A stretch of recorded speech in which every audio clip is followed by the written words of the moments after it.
আসসালামু আলাইকুম সবাইকে। হালকেনস্টাইনের আজকের এই টেস্ট পেপার সলভিং কোর্সে তোমাদের স্বাগত জানাচ্ছি। আমি মনোয়ার হোসেন আরমান, শিক্ষার্থী, ঢাকা বিশ্ববিদ্যালয়।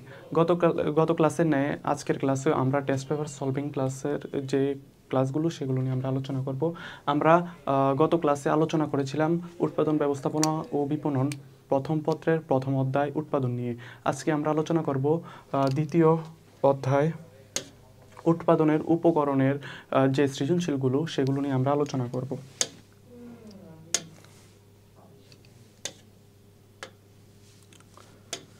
আচ্ছা, তাহলে আমরা আগে আমাদের যে সৃজনশীল প্রশ্নটা এটা একটু দেখে নেই। আরেকটা কথা, আমরা গত ক্লাসে শিখেছিলাম যে কীভাবে আমরা সৃজনশীলের প্রশ্নগুলো উত্তর করব, কিভাবে আমরা এগুলোকে পার্ট বাই পার্ট উত্তর করার চেষ্টা করব, আমরা এটা আলোচনা করেছিলাম। আমরা আজকে দেখাবো যে আমরা প্রথম যে সৃজনশীলটা এটা নিয়ে একটু আলোচনা করি। প্রথম সৃজনশীলটা হচ্ছে ফরিদপুরের আবহাওয়া ও জলবায়ু পাট চাষের জন্য উপযুক্ত হওয়ায় মিস্টার তানভীর ফরিদপুরে একটি পাটের বস্তা তৈরির কারখানা স্থাপন করলেন। তিনি উক্ত ব্যবসায় পর্যাপ্ত পরিমাণে মূলধন সরবরাহের উদ্দেশ্যে তার বন্ধু আহসানকে সমহারে মুনাফা বন্টনের চুক্তিতে অন্তর্ভুক্ত করার সিদ্ধান্ত নেন। এটা হচ্ছে আমাদের উদ্দীপক। এখন আমরা আমাদের যে কোশ্চেনগুলো দেওয়া আছে এগুলো সলভ করার চেষ্টা করব। প্রথমে বলা হচ্ছে মূলধন কি। মূলধন কি? মূলধন হচ্ছে উৎপাদনের এমন একটি উপাদান যেটা আমরা কি পুনরায় উৎপাদন কাজে ব্যবহার করি। এটা হচ্ছে আমাদের একটি সংজ্ঞা। আমরা বিভিন্নভাবে সংজ্ঞায়িত করতে পারি। যেমন মূলধন আমরা আরেকভাবে সংজ্ঞায়িত করতে পারি, যেমন হচ্ছে মানুষের আয়ের যে অংশটি ভোগ না করে পরবর্তীতে পুনরায় উৎপাদন কাজে ব্যবহার করে সেটাকে আমরা বলি মূলধন। তারপরে বলা হচ্ছে শ্রম ও শ্রমিক অবিচ্ছিন্ন কেন। এটা হচ্ছে আমাদের খ নাম্বারের প্রশ্ন। খ নাম্বারের প্রশ্নের উত্তর কত? প্রশ্নের মান হচ্ছে 2। তাহলে আমরা কি করব? এটাকে দুইটা প্যারা করব। প্রথমে হচ্ছে আমরা কি করব? শ্রমের একটা সংজ্ঞা দিয়ে দেব। শ্রম কি? শ্রম হচ্ছে অর্থ উপার্জনের উদ্দেশ্যে মানুষের শারীরিক অথবা মানসিক প্রচেষ্টাকে আমরা কি বলি? শ্রম বলি। তাহলে প্রথমে আমরা কি দিব? শ্রমের সংজ্ঞাটা দিব। দ্বিতীয়ত দিব শ্রম এবং শ্রমিক কেন অবিচ্ছিন্ন। দেখো, শ্রম এবং শ্রমিক কেন অবিচ্ছিন্ন? শ্রম দিতে হলে অবশ্যই শ্রমিককে শ্রম দেওয়ার যে জায়গাটা সেখানে অবশ্যই উপস্থিত থাকতে হবে, না হলে শ্রম দেওয়া যাবে না। এখানে বলা হচ্ছে পণ্যদ্রব্য বিক্রয়ের সময় বিক্রেতার কাছ থেকে ক্রেতার কাছে মালিকানা হস্তান্তর করা হয়, কিন্তু শ্রম যখন বিক্রি করে তখন কিন্তু শ্রমটা মালিকের কাছে হস্তান্তর করা হয় না। শুধুমাত্র সুবিধাটা দিয়ে থাকে, কিন্তু শ্রমটা মূলত হস্তান্তর করা হয় না। আমি যদি আজকে এই জায়গায় না আসতাম তাহলে কি আমি শ্রমটা দিতে পারবো? দিতে পারবো না। তাহলে শ্রম যেখানে দিবে শ্রমিককে অবশ্যই সেই জায়গায় যেতে হবে। এটা হচ্ছে শ্রম এবং শ্রমিকের মধ্যে যে বৈশিষ্ট্যটা সেটা। আর এই কারণে বলা হচ্ছে শ্রম এবং শ্রমিক অবিচ্ছিন্ন। তাহলে 3 নম্বর প্রশ্নে আমাদেরকে জানতে চাইছি যে মিস্টার তানভীরের ফরিদপুরের কারখানা স্থাপনের পেছনে উৎপাদনের কোন উপকরণটি ভূমিকা আছে। তাহলে আমরা দেখি ফরিদপুরের কারখানা স্থাপনের পেছনে কোন উপকরণটির ভূমিকা রেখেছে। আমরা যদি প্রথমে দেখি, ফরিদপুরের আবহাওয়া এবং জলবায়ু পাট চাষের জন্য উপযুক্ত হয় মিস্টার তানভীর ফরিদপুরে পাটের বস্তা তৈরির কারখানা স্থাপন করে। কি উপলক্ষে স্থাপন করে? এটা হচ্ছে জলবায়ু এবং আবহাওয়া পাট চাষের জন্য উপযুক্ত হয়। তার মানে এই যে তানভীর সে কিসের উপর গুরুত্ব দিয়েছে? এই যে পরিবেশের যে আবহাওয়া এবং জলবায়ু এটার উপর গুরুত্ব দিয়েছে। আর আমরা জানি উৎপাদনের উপকরণ কয়টি ভাইয়া? উৎপাদনের উপকরণ হচ্ছে 4টি। কি কি? ভূমি, শ্রম, মূলধন এবং সংগঠন। আর আমরা জানি ভূমির মধ্যে যে পরিবেশ অর্থাৎ প্রকৃতি থেকে আমরা যা কিছু পাই তাই হচ্ছে ভূমির অন্তর্ভুক্ত। তাহলে আমরা দেখছি যে তানভীর মূলত আবহাওয়া এবং জলবায়ুর উপর গুরুত্ব দিয়ে পাট চাষ শুরু করে। তাহলে এই যে আবহাওয়া এবং জলবায়ু এটা কিসের অন্তর্ভুক্ত ভাইয়া? এটা হচ্ছে আমাদের ভূমির অন্তর্ভুক্ত। তাহলে মিস্টার তানভীর যে ফরিদপুরে কারখানা স্থাপন করেছে সেটা কোন কোন উপকরণটির উপর ভিত্তি করে ভাইয়া? এটা হচ্ছে আমাদের উৎপাদনের যে উপকরণটি সেটা হচ্ছে আমাদের কি ভাইয়া? সেটা হচ্ছে ভূমি। তাহলে আমরা কিভাবে উত্তর করব? প্রথমে হচ্ছে ভূমির সংজ্ঞা দেব। প্রথমে হচ্ছে আমাদের যে উপকরণটি জানতে চাইছে এই উপকরণটির নাম দিব। এটা হচ্ছে আমাদের জ্ঞানমূলক। এই উপকরণটি কোনটি? সেটা হচ্ছে ভূমি। আমরা যদি একটু দেখি যে মিস্টার তানভীর ফরিদপুর কারখানা স্থাপনের পেছনে উৎপাদনের ভূমি উপকরণটির ভূমিকা আছে। তাহলে আমরা প্রথমে কিভাবে অ্যান্সার করব? প্রথমে হচ্ছে আমাদের জ্ঞানমূলকটা দিতে হবে। জ্ঞানমূলকের জন্য শুধু আমরা উল্লেখ করব যে প্রশ্ন জানতে চাইছে কোন উপকরণটি, শুধু উপকরণটির নামটি লিখে দেব। তারপরে সেটা হচ্ছে আমরা ভূমির সংজ্ঞা দেব। ভূমির সংজ্ঞাটা আমরা কিভাবে দেব? ভূমির সংজ্ঞা আমরা সবাই জানি কি? আমরা প্রকৃতি থেকে যা কিছু পাই তাকে আমরা ভূমি বলতে পারি। অন্যদিকে আমরা কৃষি শিক্ষায় পড়েছিলাম, যখন তোমরা 9-10-এ ছিল তখন পড়ছিল যে ভূপৃষ্ঠের উপরিভাগ যেখানে ফলমূল জন্মায়, পশু পাখি বিচরণ করে, এইগুলোকে বলা হয় ভূমি। আর আমরা যদি মার্কেটিংয়ের ভাষায় বা উৎপাদনের ভাষায় অর্থাৎ অর্থনীতির ভাষায় বলি, প্রকৃতি থেকে আমরা যা কিছু পাই তাই হচ্ছে ভূমির অন্তর্ভুক্ত। তাহলে আমরা প্রথমে ভূমির সংজ্ঞা দিব, তারপরে কি করব, ভূমির কয়েকটা বৈশিষ্ট্য দিয়ে দিব। যেমন হচ্ছে ধরো ভূমি আদি, অবিনশ্বর, তারপর হচ্ছে ভূমি এক স্থান থেকে অন্য স্থানে স্থানান্তর করা যায় না, তারপর হচ্ছে ভূমির যোগান মূল্য নেই, এগুলো আমরা বৈশিষ্ট্য দিয়ে দিব একটু। তাহলে আমরা প্রথমে কি করব, 1 নম্বর পয়েন্টটা আমরা দেবো জ্ঞানমূলক, 2 নম্বর পয়েন্টটা আমরা দেবো সংজ্ঞায়ন করব, ভূমির সংজ্ঞাটা দিব, 3 নম্বর পয়েন্টে আমরা যে কি করব, 3 নম্বর পয়েন্টে যাইয়া এই যে তানভীর কি করলো, ভূমির যে বৈশিষ্ট্যগুলো আছে যেমন আবহাওয়া এবং জলবায়ুর উপর ভিত্তি করে কি করলো, কারখানাটা স্থাপন করলো, এই কথাটা আমরা একটু উল্লেখ করব। কোন কথাটা উল্লেখ করব আমরা যদি দেখি একটু, যে এই যে তানভীর ফরিদপুরে কি করলো, এই যে আবহাওয়া এবং জলবায়ুর উপর ভিত্তি করে কি করলো, পাট চাষের কারখানা স্থাপন করলো, এইটুকু আমরা লিখে কি করব, তারপর আমরা মিলানোর চেষ্টা করব যে কেন, কেন সেই যে উপকরণটি ভূমি, এই ভূমিটির সাথে যে জলবায়ু এবং আবহাওয়ার কী ধরনের সম্পর্ক রয়েছে আমরা সেটা নিয়ে আলোচনা করব। যেমন ধরো এদিকে লিখছে যে আবহাওয়া, জলবায়ু, মাটির উর্বরতা শক্তি প্রভৃতি ভূমির অন্তর্ভুক্ত। তাই যা বলা যায় যে মিস্টার তানভীর ফরিদপুরের কারখানা স্থাপনের পেছনে ভূমির উপকরণটির ভূমিকা রয়েছে। এটা আমরা আলোচনা করে শেষ দিয়ে দিব। তারপরে আমাদের যে প্রশ্নটা জানতে চাইছে সেটা হচ্ছে, মূলধন সরবরাহের উদ্দেশ্যে মিস্টার তানভীর তার ব্যবসায়ে আহসানকে অন্তর্ভুক্ত করার যৌক্তিকতাটা সংগঠনের ধরন উল্লেখপূর্বক বিশ্লেষণ করো। এনে বলছে যে মিস্টার তানভীর যে তার মূলধন সংগ্রহের জন্য যে আহসানকে অন্তর্ভুক্ত করলো ব্যবসায়ী, সেই ব্যবসায়টা এখন কোন ধরনের সংগঠনে পরিণত হলো, এটা সংগঠনের ধরনটা অবশ্যই উল্লেখ করতে হবে এবং এটাকে বিশ্লেষণ করতে বলা হচ্ছে।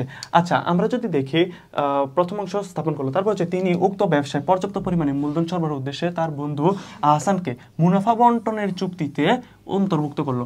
আচ্ছা, আমরা যখন অংশীদারি ব্যবসা স্থাপন করি, কিভাবে করি, 2 বা ততোধিক ব্যক্তি একত্রিত হয়ে চুক্তির ভিত্তিতে যে ব্যবসা গড়ে তোলে তাকেই হচ্ছে কি ভাইয়া, সেটা হচ্ছে অংশীদারি ব্যবসা। তাহলে মুনাফা বন্টনের চুক্তি, এখানে চুক্তি হচ্ছে মুনাফা বন্টনের চুক্তি হয়েছে। তাহলে 2 বা ততোধিক ব্যক্তির মধ্যে যখন চুক্তি হয়েছে সেটাকে আমরা কি বলি, অংশীদারি ব্যবসায় বলি। তাহলে এই যে মিস্টার তানভীর যে আহসানকে নেওয়ার পর ব্যবসায় যে পরিবর্তনটা আসলো সেটা কোন ধরনের সংগঠন ভাইয়া, সেটা হচ্ছে অংশীদারি ব্যবসায় সংগঠন।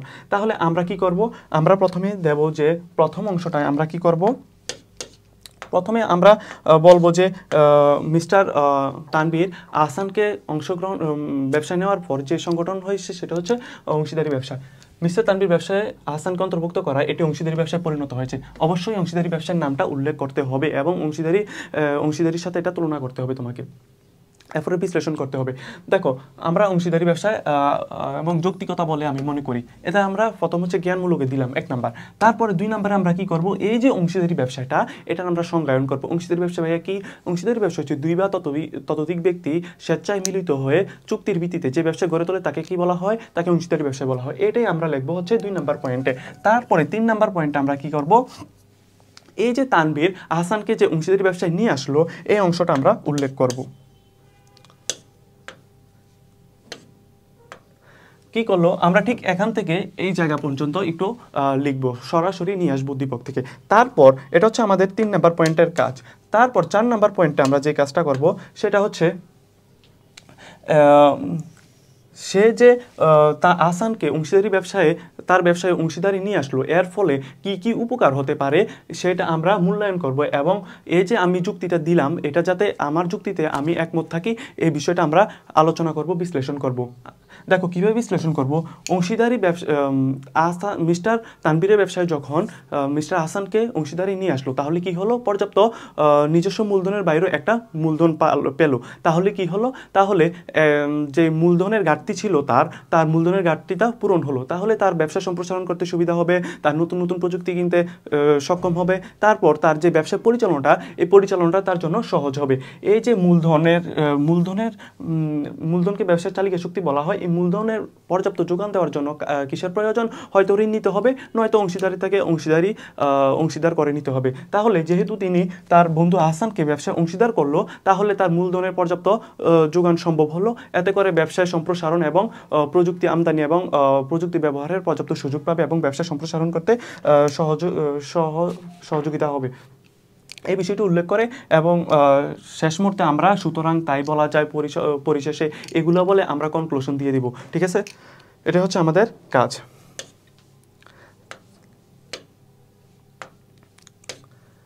তাহলে আমরা যদি এখন দ্বিতীয় সৃজনশীলটা দেখি কি বলছে। দ্বিতীয় সৃজনশীলটা বলতেছে যে প্রথম বলছে শ্রম কি। শ্রম কি একটু আগে আমরা বললাম যে শ্রম কি, আমরা একটু আগে জানলাম যে শ্রম হচ্ছে অর্থ উপার্জনের মাধ্যমে অথবা অর্থের বিনিময়ে অথবা পারিশ্রমিকের বিনিময়ে মানুষের যে শারীরিক অথবা মানসিক প্রচেষ্টা তাকে বলা হচ্ছে শ্রম। সব অর্থই কি মূলধন? এখানে বলছে সব অর্থই, এখানে তোমাকে বলছে সব অর্থই কি মূলধন জানতে চাইছে এবং ব্যাখ্যা করতে বলছে। তুমি প্রথমেই লিখবা যে সব অর্থই মূলধন নয়, এরপরে মূলধনের সংজ্ঞাটা দিবা। মূলধনের সংজ্ঞাটা কি? মূলধনের সংজ্ঞাটা হচ্ছে মানুষের আয়ের যে অংশটা মানুষ ভোগ বা ব্যবহার না করে পরবর্তীতে উৎপাদন কাজে ব্যবহার করে সেটাকে বলা হচ্ছে মূলধন। তারপর আমরা কেন মূলধন, সব অর্থই মূলধন নয় এটা আমরা একটু ব্যাখ্যা করব। কিভাবে ব্যাখ্যা করব সেটা হচ্ছে, ধরো একজন বাদামওয়ালার কাছে ধরো 500 টাকা আছে, তাহলে সে যে প্রথম কিনলো, ধরো 100 টাকার বাদাম কিনলো, তারপর কি করলো, বাদামটা কি করলো, বিক্রি করলো, ধরো 400 টাকায় বিক্রি করলো। এই যে 400 টাকায় বিক্রি করলো, কত থেকে 100 টাকা বাদাম থেকে 400 টাকা বিক্রি করলো, তাহলে এই যে টাকাটাই কি তার পুরাটাই মূলধন? পুরোটা মূলধন না। এই 400 টাকা থেকে হয়তো সে কি করবে, পরবর্তীতে উৎপাদন অথবা বাদাম কেনার জন্য কি করবে, 300 টাকা রেখে দেবে, আর 100 টাকা কি করবে তার নিজস্ব ব্যবহারের জন্য ভোগ করবে।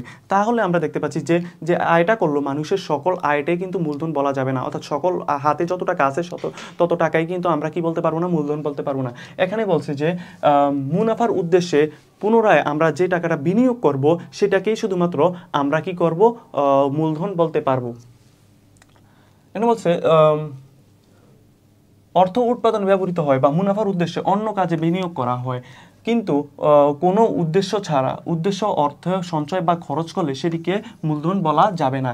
তাই বলা যায় সব অর্থই মূলধন নয়। যে মূলধন আমার হাতের যে অংশটা, আয়ের যে অংশটা আমি শুধুমাত্র পরবর্তীতে উৎপাদন কাজে ব্যবহার করব সেটাকে আমরা শুধুমাত্র মূলধন বলতে পারবো।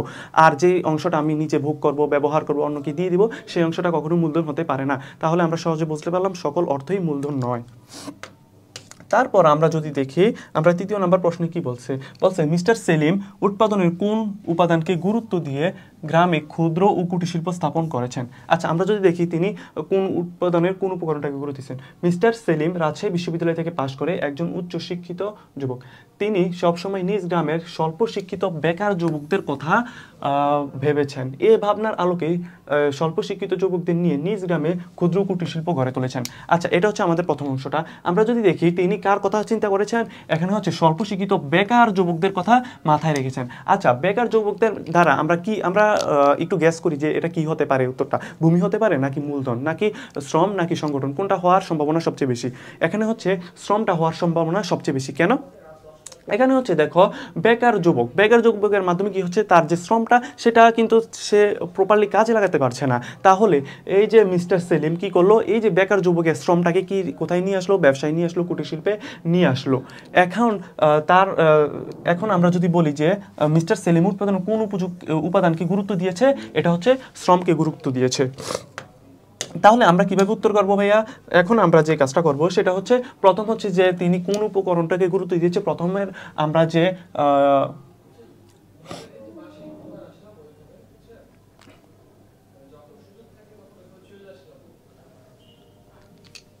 প্রথমে আমরা যে কাজটা করব সেটা হচ্ছে, আমরা কি বলবো ভাইয়া, প্রথমে আমরা হচ্ছে উৎপাদনের যে উপকরণের গুরুত্ব দিয়েছে সেই উপকরণটা আমরা লিখব। কই?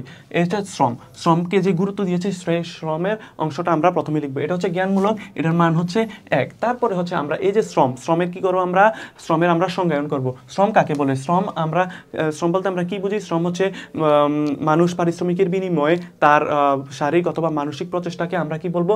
শ্রম বলবো। শ্রমের তারপর 2-1টা আমরা বৈশিষ্ট্য দিয়ে দিব। শ্রম হচ্ছে একটি জীবন্ত উপাদান, শ্রমের কোনো শ্রম এক স্থান থেকে অন্য স্থানে স্থানান্তর করা যায়। এই যে বৈশিষ্ট্যগুলো আমরা দুই একটা বৈশিষ্ট্য দিয়ে দিব। তারপর আমরা কি করব, মিস্টার সেলিম যে যে শিক্ষিত যে যুবকগুলা, স্বল্প শিক্ষিত যুবকগুলা, তারা যে বেকার, তাদেরকে কিভাবে কাজে লাগালো এই বিষয়টা আমরা উদ্দীপক থেকে সরাসরি লিখব।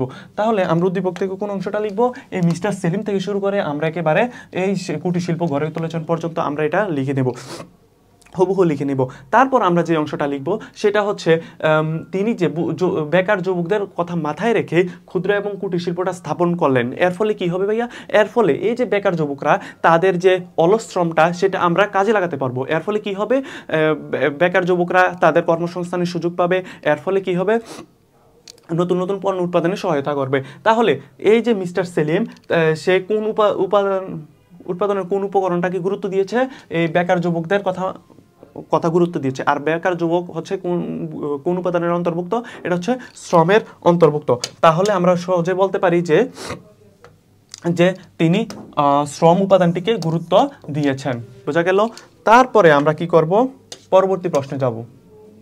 আমাদের পরবর্তী প্রশ্নটা হচ্ছে যে মিস্টার সেলিম একজন সার্থক সংগঠন, উৎপাদনের অন্যতম উপকরণ, সংগঠনের আলোকে উক্তিটি যথার্থতা মূল্যায়ন করো। এখানে বলা হচ্ছে, একটা উক্তি দিয়ে দিচ্ছে তোমাকে, এখানে বলছে যে এই উক্তিটা যে দিল এটা যথার্থ কি না তোমাকে মূল্যায়ন করতে বলছে।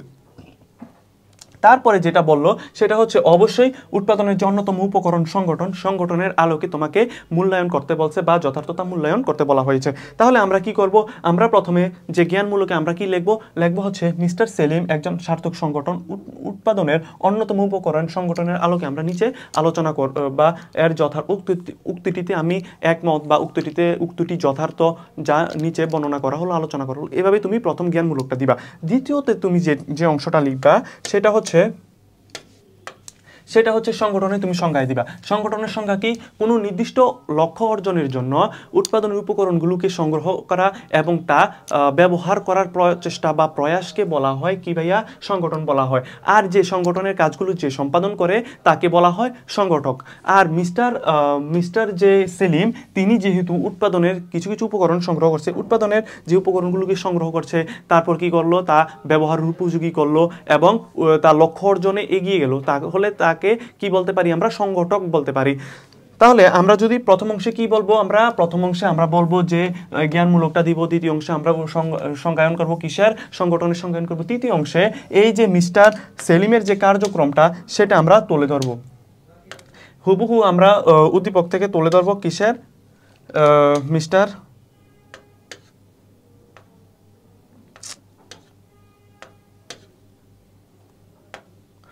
সেলিমের কার্যক্রমটা তুলে ধরবো। এই শিল্পে গ্রামের যুবকরা কাজ করে যে বেতন পান তা দিয়ে একদিকে যেমন পারিবারিক সচ্ছলতা ফিরে পেয়েছে এবং আর্থিক সামাজিক প্রতিষ্ঠিত হয়েছে। তাহলে তিনি দেখতে পাচ্ছি যে তিনি প্ল্যান করলো যে গ্রামের যে স্বল্প শিক্ষিত যে যুবকরা আছে তারা হচ্ছে বেকার, তাদেরকে কাজে লাগানোর জন্য তিনি কি করলো, গ্রামের মধ্যে কি করলো, যে ক্ষুদ্র এবং কুটির শিল্প স্থাপন করলো। এই যে ক্ষুদ্র কুটির শিল্প স্থাপনের জন্য কি করলো, সে পর্যাপ্ত পুঁজির ব্যবস্থা করলো। কিভাবে, হয়তো উনি ঋণ নিয়ে অথবা নিজস্ব জমানো সম্পদ দিয়ে পুঁজির ব্যবস্থা করলো। তারপর কি করলো, যেই জায়গায় প্রতিষ্ঠানটা স্থাপন করলো এই গ্রামের মধ্যে, এটা হচ্ছে আমরা কি বলতে পারি, ভূমি বলতে পারি। তাহলে তিনি দেখলাম যে তার ভূমি ব্যবহার করলো, মূলধন ব্যবহার করলো এবং কি করলো, সংগঠন মূলধনটা ব্যবহার করলো। তাহলে ভূমি, শ্রম, মূলধনটাকে কি করলো, একত্রিত করলো, করে কি করলো, তার যে লক্ষ্য অর্জন, যে ক্ষুদ্র এবং কুটির শিল্পটা গড়ে তুললো এবং সেই অনুযায়ী পণ্য উৎপাদন করলো এবং এর ফলে কি হলো, বেকার যুবকরা যারা আছে তারা কাজের সন্ধান পেলো এবং তাদের আর্থিক সচ্ছলতা ফিরে এলো এবং সামাজিক প্রতিষ্ঠিত হলো। তাহলে আমরা এভাবে প্রথম অংশটা দিব, যে প্রথমে কি দিব, প্রথমে আমরা জ্ঞানমূলকটা দিব যে তিনি যে একজন সার্থক সংগঠক সেটাকে আমরা প্রথমে হাইলাইট করব। দ্বিতীয় অংশে আমরা সংগঠনের সংজ্ঞাটা দিব, সংগঠনের কয়েকটা বৈশিষ্ট্য দিয়ে দিব। তারপর আমরা কি বলবো, যে উদ্দীপক থেকে হুবহু তার যে কাজগুলো এগুলো আমরা উল্লেখ করব। চতুর্থ অংশে গিয়ে আমরা কি করব, মূল্যায়ন করব। কিভাবে মূল্যায়ন করব, তিনি যে প্রথমে কাদের কথা চিন্তা করলেন, যে বেকার যুবকদের কথা চিন্তা করলেন, বেকার যুবকদের থেকে তিনি কি করলেন, তাদের শ্রমটা আদায় করার মাধ্যমে তিনি তার উৎপাদন কাজে ব্যবহার করলেন শ্রমটাকে। তারপর যে তিনি ভূমি সংগ্রহ করলেন, মূলধন সংগ্রহ করে কি করলেন, ক্ষুদ্র এবং কুটির শিল্পটা স্থাপন করলেন। তারপর পাশাপাশি নিজ অবস্থাও উন্নতি হলো এবং আর্থিক সচ্ছলতা ফিরে এলো। পাশাপাশি তার যে কর্মচারীরা আছে, বেকার যুবকরা আছে, তারা কর্মসংস্থানের সুযোগ পেল। তারপরে কি হলো, এই কর্মসংস্থানের সুযোগ পাওয়ার পর তাদের একটা আয়ের উৎস হলো। এই আয় দিয়ে তাদের নিজেদের আর্থিক অবস্থার উন্নতি হলো। সেই সাথে সামাজিক মর্যাদা, সামাজিকভাবে তারাও প্রতিষ্ঠিত হলো। সুতরাং তারপরে তুমি কনক্লুশন দিয়ে দিবা। প্রতিটা প্রশ্নে অবশ্যই তোমাকে কনক্লুশন দিতে হবে। কনক্লুশন দিলে স্যারদের একটা আলাদা নজর কারা যায়, এতে করে স্যাররাও, যারা খাতা কাটে এক্সামিনার আছে, তারা কি করে সন্তুষ্ট থাকে এবং তোমাকে সম্পূর্ণ নাম্বার দেয়। তুমি এভাবে প্যারা করে লিখবা, দেখতেও সুন্দর দেখা যাবে, তারপর সর্বোচ্চ মার্কস আদায়ও গুরুত্বপূর্ণ ভূমিকা পালন করবে। তারপরে তুমি কনক্লুশন দিবা, সুতরাং মিস্টার সেলিম একজন সার্থক সংগঠক, এভাবে তুমি সমাপ্তি দিয়ে দিবা। তারপর চতুর্থ যে কোশ্চেনটা, সেটা দেখছি যে শ্রমের দক্ষতা কাকে বলে। শ্রমের দক্ষতা মানে কি? শ্রমের দক্ষতা হচ্ছে একজন শ্রমিক নির্দিষ্ট পরিমাণ উপকরণ ব্যবহার করে সর্বোচ্চ পরিমাণ যে পণ্য উৎপাদনের সামর্থ্য, সেটাকে আমরা বলি শ্রমের দক্ষতা। তাহলে এটা হচ্ছে আমাদের নিজস্ব ভাষায়। আমরা যদি দেখি যে বইয়ের ভাষায় যদি আমরা বলতে চাই, কাজের গুণাগুণ এবং মান অক্ষুণ্ণ রেখে নির্দিষ্ট সময়ে একজন পারিশ্রমিক উৎপাদন করার সর্বোচ্চ ক্ষমতাকে আমরা বলি শ্রমের দক্ষতা। অর্থাৎ যে পণ্যটা আমরা উৎপাদন করব, এটার গুণাগুণ এবং গুণগত মান অক্ষুণ্ণ রেখে নির্দিষ্ট সময়ের মধ্যে সর্বোচ্চ উৎপাদন করার সামর্থ্যকে আমরা বলি কি ভাইয়া? সর্বোচ্চ সামর্থ্যকে আমরা বলি শ্রমের দক্ষতা।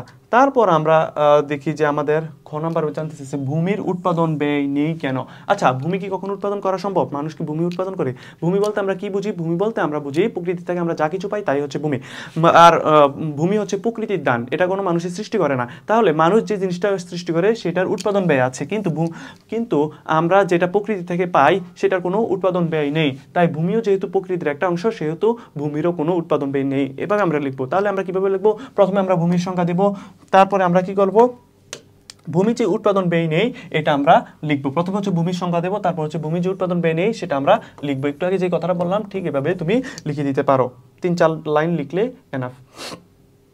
তারপরে হচ্ছে উদ্দীপক উল্লেখিত প্রতিষ্ঠানটি কোন ধরনের সংগঠন? কোন ধরনের সংগঠন? এখানে বলছে সংগঠনের ধরন। আচ্ছা, আমরা সংগঠন বলতে কয় ধরনের সংগঠন বুঝি? এক মালিকানা, অংশীদারি, যৌথ মূলধনী অথবা কোম্পানি সংগঠন, তারপর হচ্ছে সমবায় সমিতি ইত্যাদি ধরনের আমরা সংগঠন বুঝে থাকি। এখানে বলছে কোন ধরনের সংগঠন হতে পারে সংগঠনটি। আমরা যদি দেখি মুন্সিগঞ্জের 100 জন যুবক, 100 জন আলু চাষি একত্র হয়ে সম অধিকারের ভিত্তিতে একটি প্রতিষ্ঠান গঠন করেন। তাদের প্রধান উদ্দেশ্য হলো মধ্যস্থ ব্যবসায়ীদের হাত থেকে নিজেদের রক্ষা করে পণ্যের ন্যায্য মূল্য নিশ্চিত করা। আচ্ছা, আমরা যখন দেখি যখন কতিপয় লোক একত্রিত হয়ে তাদের নির্দিষ্ট অথবা তাদের আর্থিক কল্যাণের স্বার্থে যে ব্যবসা গড়ে তোলে, তাকে আমরা কি বলে থাকি? তাকে বলে থাকি আমরা সমবায় সমিতি।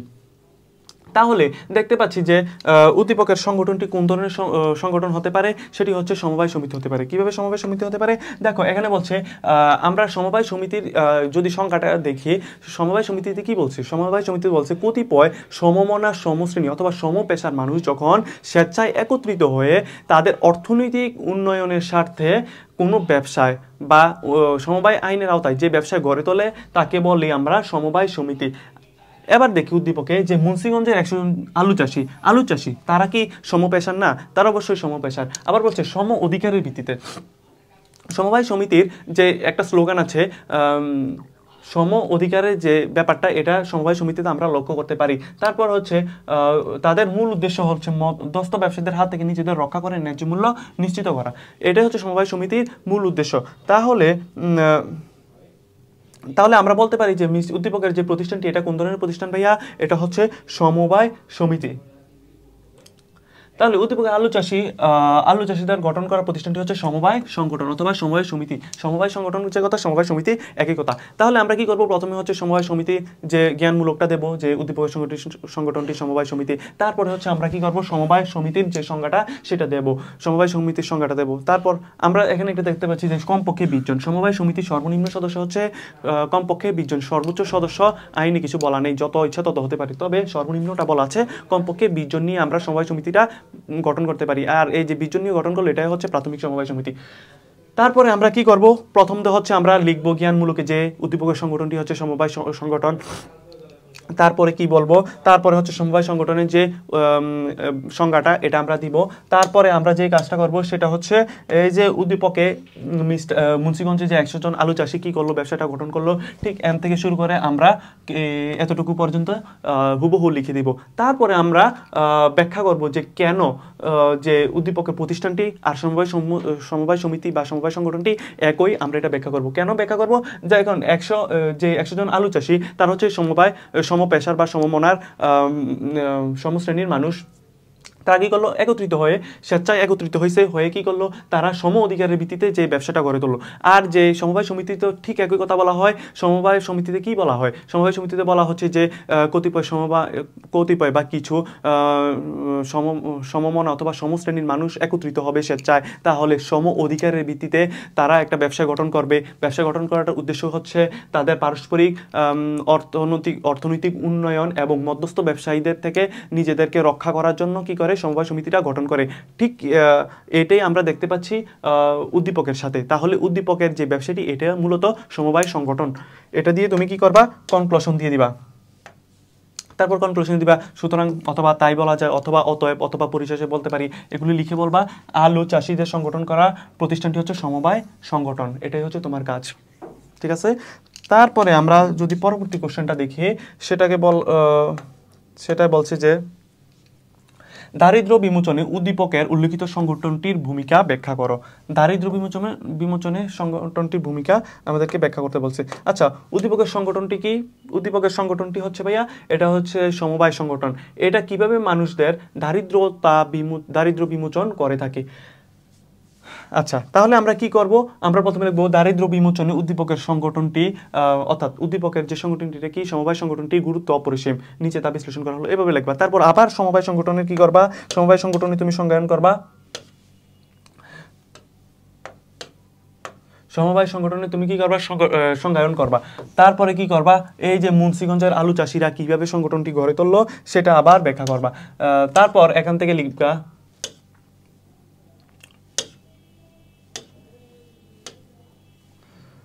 তারপরে তুমি লিখবা যে মুন্সিগঞ্জের আলু চাষিদের সংগঠনটি গঠন করার পর কি হলো, সৎ, উদ্যমী ও যোগ্য নেতৃত্বের কারণে উদ্দেশ্য সফল হওয়ায় স্বল্প সময়ের মধ্যে সদস্যরা আর্থিকভাবে লাভবান হলো এবং সেই সাথে পাশাপাশি সামাজিক প্রতিষ্ঠা লাভ করলো। এই কথাটা তুমি উল্লেখ করবা 3 নাম্বার পয়েন্টে। প্রথম লিখবা যে দারিদ্র্য বিমোচনে উদ্দীপকের সমবায় সংগঠনটির ভূমিকা অপরিসীম, এটা লিখবা। তারপর হচ্ছে সমবায় সংগঠনের আবার কি দিবা, সংজ্ঞায়ন করবা। তারপরে 3 নাম্বার পয়েন্টে লিখবা, এই অংশটা লিখবা। তারপরে হচ্ছে উদ্দীপকের অংশটা লিখবা। তারপর চতুর্থ অংশে গিয়ে তুমি বিশ্লেষণ করবা কিভাবে সমবায় সমিতি গঠন করার মাধ্যমে কি হয়, সমবায় সমিতি গঠন করার মাধ্যমে মানুষের অর্থনৈতিক উন্নয়ন হয়, আর্থিকভাবে মানুষ লাভবান হয়, মধ্যস্থ ব্যবসায়ীদের থেকে কিভাবে লাভবান হয়। তারপর হচ্ছে কিভাবে দারিদ্র্য বিমোচন হয়, সেই বিষয়টা আমরা এখানে উল্লেখ করব 4 নাম্বার পয়েন্টে।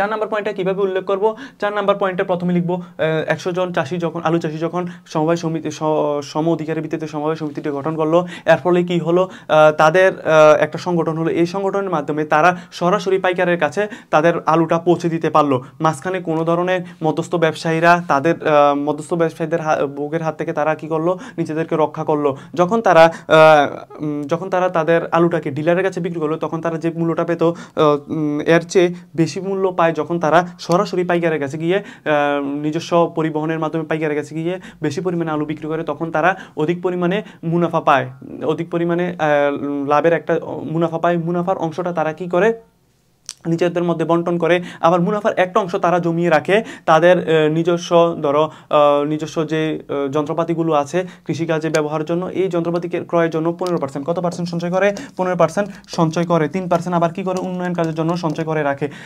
তারপর যখন কোনো একটা বড় একটা মেশিন কেনার প্রয়োজন হয়, এই যে 15%টা জমানো, এই জমানোটাকে থেকে তারা কি করে, নতুন করে আবার কি করে মেশিনারিজ ক্রয় করে। এই মেশিনটা দিয়ে তারা আবার কি করে, চাষাবাদে ব্যবহার করে। এই চাষাবাদে ব্যবহার করতে নিজস্ব মেশিনপত্রগুলো ব্যবহার করতে পারে।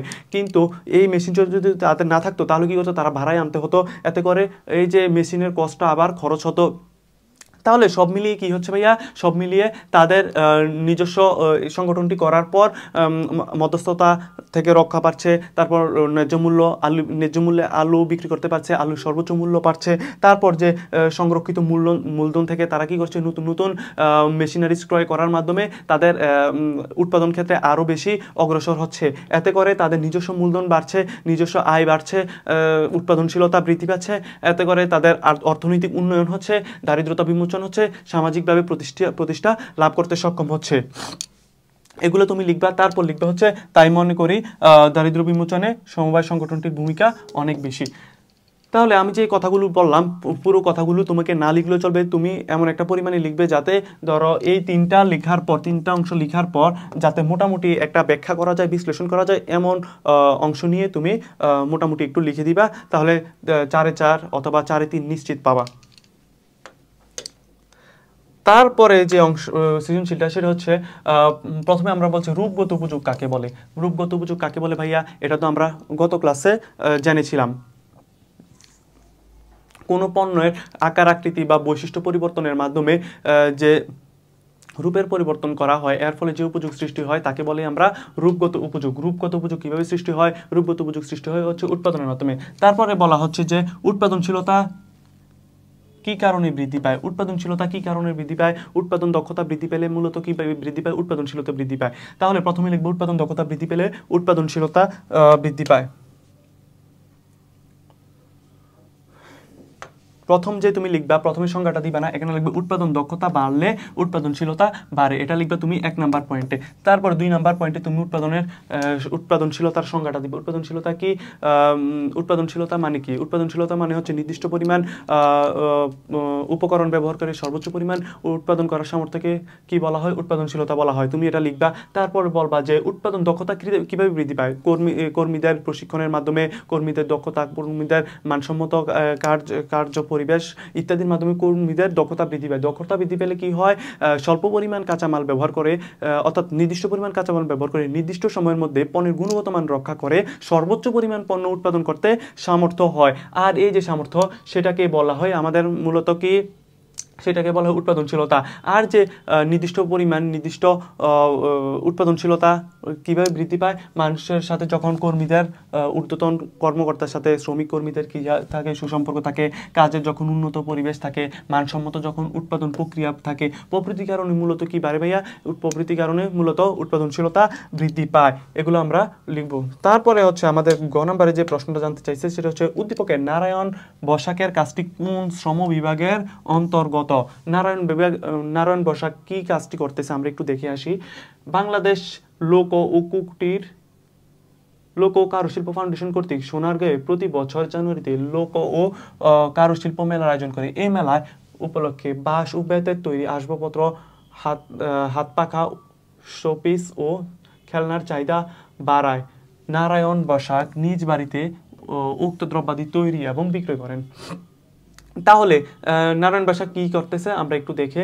নারায়ণ বসাক হচ্ছে বাঁশ এবং বেতের তৈরি আসবাবপত্র তৈরি করতেছে, হাত পাখা তৈরি করতেছে, শোপিস, তারপরে হচ্ছে খেলনা তৈরি করতেছে। তাহলে আমাদের প্রশ্নটা বলছে কোন ধরনের শ্রম বিভাগ। শ্রম বিভাগ কত ধরনের? শ্রম বিভাগ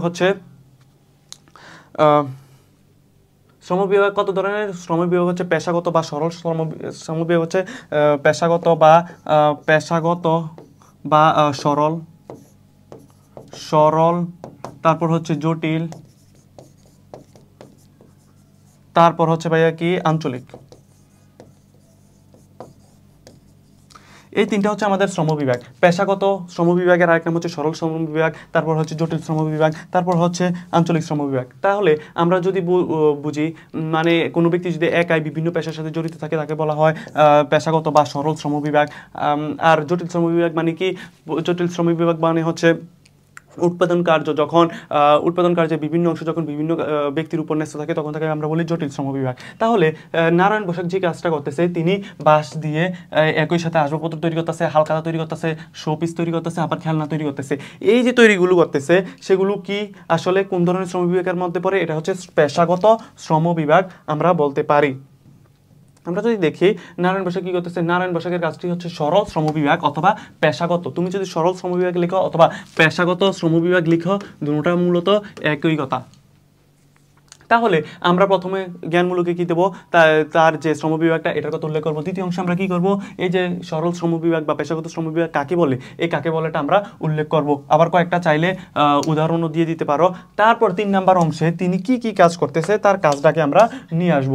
তার কাজটা কি মূলত, তার কাজটা হচ্ছে তিনি যখন দেখলো জানুয়ারি মাসের লোক ও কারুশিল্প মেলায় আয়োজন করে, এই মেলায় উপলক্ষে বাঁশ ও বেতের তৈরি আসবাবপত্র, হালখাতা, হাত পাখা, শোপিস ও খেলনার চাহিদা বেড়ে যায়। নারায়ণ বসাক নিজ বাড়িতে উক্ত দ্রব্যাদি তৈরি করে এবং বিক্রি করে থাকে। তাহলে তিনি কি তৈরি করেন, বাঁশের তৈরি আসবাবপত্র, হাত পাখা, শোপিস এবং খেলনা, এগুলো কি করেন, নিজ পাশে তৈরি করেন, তারপর বিক্রি করেন। এই যে তিনি একই সাথে কি করতেছেন, একই সাথে আসবাবপত্র তৈরি করতেছেন, হালখাতা তৈরি করতেছেন, হাত পাখা তৈরি করতেছেন, শোপিস তৈরি করতেছেন, খেলনা তৈরি করতেছেন। এই যে আমরা আবার সংজ্ঞাটা পড়ছি যে একজন ব্যক্তি যখন একাই স্বতন্ত্র পেশায় বা বিভিন্ন পেশায় যুক্ত থাকে তখন তাকে আমরা কি বলি, পেশাগত বা সরল শ্রমবিভাগ বলি।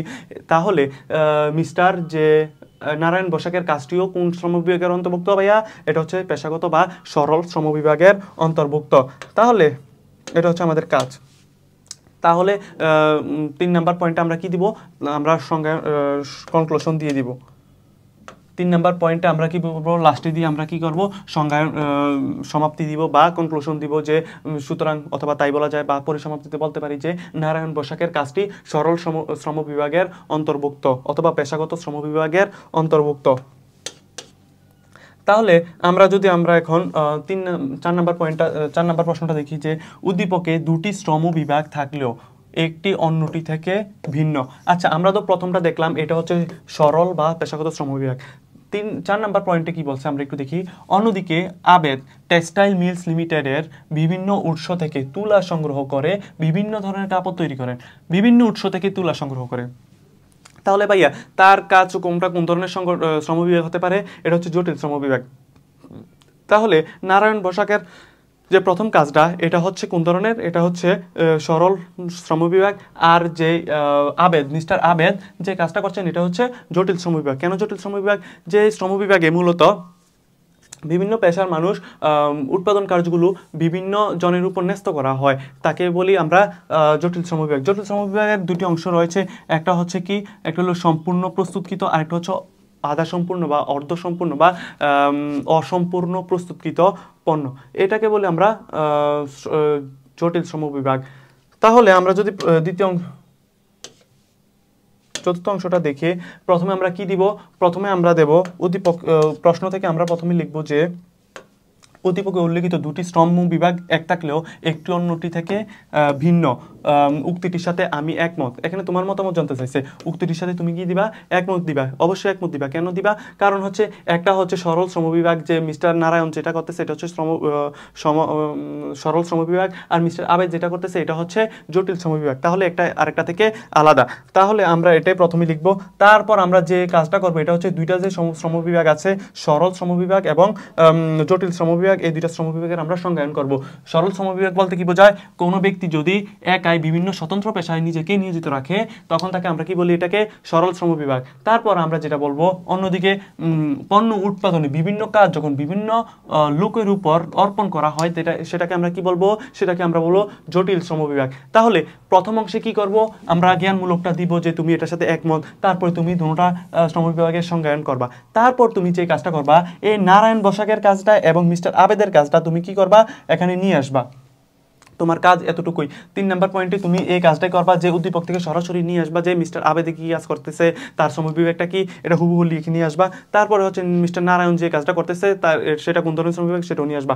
তারপর চতুর্থ অংশে গিয়ে তুমি কি করবা, চতুর্থ অংশে গিয়ে যে মিস্টার নারায়ণের যে কাজটা সেটাকে তুমি যে সরল শ্রমবিভাগে রাখতেছ, আর মিস্টার আবেদের যে কাজটা সেটাকে যে তুমি জটিল শ্রমবিভাগে রাখতেছ, সেটা তুমি ব্যাখ্যা করবা। কিভাবে ব্যাখ্যা করবা, মিস্টার নারায়ণ আমরা দেখতে পাচ্ছি যে উদ্দীপকে তিনি একই সাথে আসবাবপত্র তৈরি করতেছে, হাত পাখা তৈরি করতেছে, খেলনা সামগ্রী তৈরি করতেছে।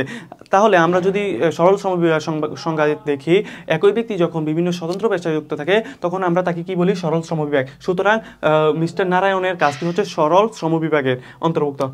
তারপর আমরা যদি মিস্টার আবেদের সেটা দেখতে পাই, তিনি বিভিন্ন উৎস থেকে কি করতেছে, তুলা সংগ্রহ করতেছে।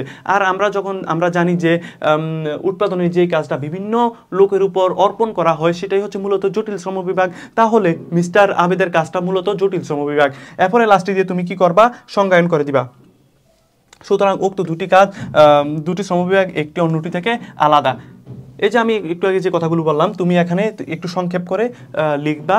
তারপর হচ্ছে তুমি অবশ্যই লাস্টে দিয়ে কনক্লুশন দিবা অবশ্যই। সুতরাং অথবা অবশেষে বলা যায়, তাই বলা যায়, পরিশেষে আমরা বলতে পারি, এগুলো তুমি লিখে তারপর তোমার কনক্লুশনটা দিয়ে দিবা। তারপর পঞ্চম সৃজনশীলটা যদি আমরা দেখি, বলছে উপযোগ কি। ভাই উপযোগ কি, এটা তো আমরা নেক্সট প্রিভিয়াস ক্লাসে আমরা জানতে পেরেছিলাম। উপযোগ বলতে বোঝায় আমরা মানুষের অভাব পূরণের যে ক্ষমতা তাকে বলা হয় উপযোগ। তারপরে আমরা যদি বলি যে উৎপাদন বা উৎপাদনশীলতা কি একই, জানতে চাইছে ব্যাখ্যা করো যে উৎপাদন এবং উৎপাদনশীলতা কি আসলেই একই। উৎপাদনশীলতা এবং উৎপাদন একই নয়, এক নয়। তুমি প্রথমে লিখবে এটাই, উৎপাদন এবং উৎপাদনশীলতা এক নয়। এটা হচ্ছে তোমাদের জ্ঞানমূলক।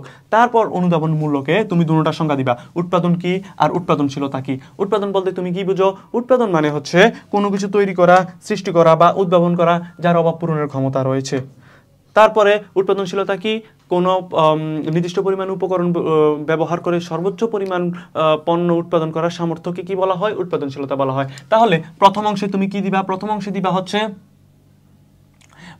তুমি দিবা হচ্ছে উৎপাদন উৎপাদনশীলতা একে অন্যের পরিপূরক হলেও এক নয়, এটা লিখবা। এক নয় যে তুমি এটা লিখবে। দ্বিতীয় অংশে তুমি প্রথমে দুটোটার কি করবা, দুটোটার থেকে তুমি সংজ্ঞায়ন করবা। তারপরে যে উৎপাদন এবং উৎপাদনশীলতা একই নয় এটা তুমি ব্যাখ্যা করবা। কিভাবে করবা, লিখবা যে উৎপাদন বাড়লে উৎপাদনশীলতা বাড়ে, উৎপাদন বাড়লে উৎপাদনশীলতাও বাড়ে, আবার উৎপাদন কমলে উৎপাদনশীলতাও কমে, উৎপাদনশীলতা কমে, উৎপাদনশীলতা এক নয়। এই তুমি একটু কনক্লুশন দিয়ে দিবা। তুমি উৎপাদন এবং উৎপাদনশীলতার মধ্যে যে পার্থক্যগুলো আছে এই পার্থক্যগুলো তুমি লিখে দিবা, তাহলেই হবে। তারপরে 3 নাম্বার প্রশ্নে আমাদেরকে যে জিনিসটা জানতে চাইছে এটা হচ্ছে উদ্দীপকের আলোকে সংগঠন বিবেচনায় জনাব রহিম বর্তমানের ব্যবসাটির ধরন উল্লেখ করো। সংগঠন বিবেচনায়, সংগঠন আমরা তো একটু আগে জানলাম যে সংগঠন কত ধরনের হতে পারে, যে এক মালিকানা হতে পারে, অংশীদারি হতে পারে, সমবায় সমিতি হতে পারে, যৌথ মূলধনী কোম্পানি হতে পারে, ইত্যাদি হতে পারে। তাহলে আমাদেরকে বলছে যে উদ্দীপকের আলোকে সংগঠন বিবেচনায় জনাব রহিম বর্তমানের সংগঠনটির ধরন, অবশ্যই তোমাকে সংগঠনটির ধরনটা উল্লেখ করতে হবে। তুমি যদি লিখো যে তিনি যে ধরনের সংগঠন ব্যবসা, তার ব্যবসা সংগঠনটি যে ধরনের তা নিচে ব্যাখ্যা করা হলো, এভাবে তুমি যদি লিখো তাহলে তুমি খুব কম নাম্বার পাবা। কিন্তু তুমি যদি লিখো, প্রথমেই যদি লেখো যে সংগঠনের নামটা উল্লেখ করে দাও, তারপর তুমি ব্যাখ্যা করো, তারপর তুমি যে স্টেপ বাই স্টেপগুলো আমি দেখাচ্ছি এগুলো ভাবে করো, তুমি সর্বোচ্চ মার্কস পাবা। তাহলে আমরা দেখি যে উদ্দীপকের আলোকে যে সংগঠনটি সেটি কোন ধরনের সংগঠন। জনাব রহিম একটি বেসরকারি প্রতিষ্ঠানে চাকরি করেন, সে মাসে প্রায় 30,000 টাকা বেতন পান। চাকরির শুরু থেকে সে প্রতি মাসে একটি সরকারি আর্থিক প্রতিষ্ঠানে 2,000 টাকা করে 10 বছর মেয়াদী ডিপিএস হিসাব খোলেন। 10 বছর পর প্রাপ্ত টাকা দিয়ে জনাব রহিম একটি পোল্ট্রি ফার্ম গড়ে তোলেন। ব্যবসাটি লাভজনক হওয়ায় তিনি সম্প্রসারণের কথা ভাবছেন। তাহলে ব্যবসাটি লাভজনক হয় তিনি সম্প্রসারণের কথা ভাবছেন, এতে প্রচুর অর্থের প্রয়োজন হয়, তাই সে সমঝোতার ভিত্তিতে তার বন্ধুকে ব্যবসা অন্তর্ভুক্ত করে। তাহলে প্রথম যে তিনি সংগঠনটি স্থাপন করলেন, এনে বলছে উদ্দীপকের আলোকে বর্তমান ব্যবসায়টি যে তিনি বর্তমান ব্যবসাটি কি, তিনি যে প্রথম সংগঠনটা গড়ে তুললেন সেটা কি ধরনের ছিল। 10 বছর পর প্রাপ্ত টাকা দিয়ে জনাব রহিম একটি পোল্ট্রি ফার্ম স্থাপন করলেন। তাহলে এটা হচ্ছে প্রথম অংশটা তার। তিনি প্রথমে যে স্থাপন করলেন এটা কিন্তু কোনো ধরনের কাউকে নেয় নাই, তিনি নিজস্ব টাকা দিয়ে নিজস্ব একটা ব্যবসা স্থাপন করলেন। কিন্তু বলছে যে পরবর্তীতে তিনি ব্যবসায়, এটা হলো তোমার প্রথম অংশটা। তারপরে হচ্ছে ব্যবসায় লাভজনক হওয়ায় তিনি সম্প্রসারণের কথা ভাবছেন, এতে প্রচুর অর্থ প্রয়োজন হয়, তাই সে সমঝোতার ভিত্তিতে তার বন্ধু করিমকে ব্যবসায় অন্তর্ভুক্ত করেন। তাহলে তিনি যখন ব্যবসায় তার বন্ধুকে অন্তর্ভুক্ত করে নিলেন কিসের মাধ্যমে, সমঝোতার ভিত্তিতে। সমঝোতা মানে কি, আলোচনার মাধ্যমে বা চুক্তির মাধ্যমে অংশগ্রহণ করালেন। এর ফলে তার যে বর্তমান ব্যবসাটা এটা কোন ধরনের হলো, এটা হচ্ছে অংশীদারি ব্যবসা হয়ে গেল। এটাই জানতে চাইছি। তুমি যদি লেখো প্রথমটার কথা লিখে দাও যে এক মালিকানা ব্যবসা, তাহলে কিন্তু হবে না। তোমাকে বলছে যে বর্তমান ব্যবসাটি, তাহলে বর্তমান ব্যবসাটির ধরন কোন ধরনের, বর্তমান ব্যবসাটি হচ্ছে অংশীদারি ব্যবসায়। তাহলে তুমি এটাই প্রথমে লিখবা যে মিস্টার জনাব রহিমের বর্তমান ব্যবসাটি কোন ধরনের, বর্তমান ব্যবসাটি হচ্ছে অংশীদারি ব্যবসায়। তাহলে কি করবা দ্বিতীয় অংশে, এটা হচ্ছে আমাদের প্রথম অংশের কাজ। দ্বিতীয় অংশে তুমি কি করবা, অংশীদারি ব্যবসায় সংজ্ঞায়ন করবা। অংশীদারি ব্যবসা কি, দুই বা ততোধিক ব্যক্তি মুনাফা অর্জনের উদ্দেশ্যে স্বেচ্ছায় একত্রিত হয়ে চুক্তির ভিত্তিতে বা সমঝোতার ভিত্তিতে বা আলোচনার ভিত্তিতে যে ব্যবসা গড়ে তোলে তাকে বলা হয় মূলত কি অংশীদারি ব্যবসায়। তাহলে অংশীদারি ব্যবসায় সর্বনিম্ন সদস্যগত সর্বোচ্চ সদস্যগত তুমি এটা উল্লেখ করবা। বৈশিষ্ট্য কয়েকটা দিয়ে দিতে পারো, দিলে স্যারদের যে দৃষ্টি আকর্ষণ হয় আর কি, তুমি চাইলে দিতে পারো। বৈশিষ্ট্য দুই একটা বৈশিষ্ট্য দিয়ে দিবে প্রতিটার মধ্যে। তারপর 3 নাম্বার অংশে তুমি কি করবা, এই যে মিস্টার জনাব রহিম তার চাকরির টাকা দিয়ে যে ব্যবসা প্রতিষ্ঠান করলো, এটা তারপর যে তার বন্ধুকে নিয়ে আসলো, এই বিষয়টা তুমি উল্লেখ করবা। তারপর যে বন্ধুকে ব্যবসায় অন্তর্ভুক্ত করানোর পর যে তার এক মালিকানা ব্যবসা থেকে অংশীদারি ব্যবসায় রূপান্তরিত হলো, তুমি এই বিষয়টা উল্লেখ করবা। এবং অংশীদার অন্তর্ভুক্ত করায় তার যে ব্যবসাটা, সেটা যে অন্তর্ভুক্ত করায় তার যে ব্যবসা, সেটা যে অংশীদারি ব্যবসায় রূপান্তরিত হলো, তুমি সেই বিষয়টা উল্লেখ করবা। এবং লাস্টের শেষের দিকে তুমি কনক্লুশন দিয়ে দিবা যে জনাব রহিমের ব্যবসাটির ধরন হচ্ছে অংশীদারি ব্যবসায় সংগঠন। তারপরে আমরা যদি ঘ নাম্বার প্রশ্নটা যাই, দেখতে পাই যে উদ্দীপকের জনাব রহিমের মূলধন সংগ্রহের কাজটি মূলধন গঠনের কোন পর্যায়ের অন্তর্ভুক্ত। আচ্ছা, মূলধন গঠনের পর্যায় কয়টি আমাদের জানা আছে? মূলধন গঠনের পর্যায় হচ্ছে 4টি। প্রথমে হচ্ছে আয়, তারপর হচ্ছে সঞ্চয়, তারপর হচ্ছে সঞ্চয় সংগ্রহ,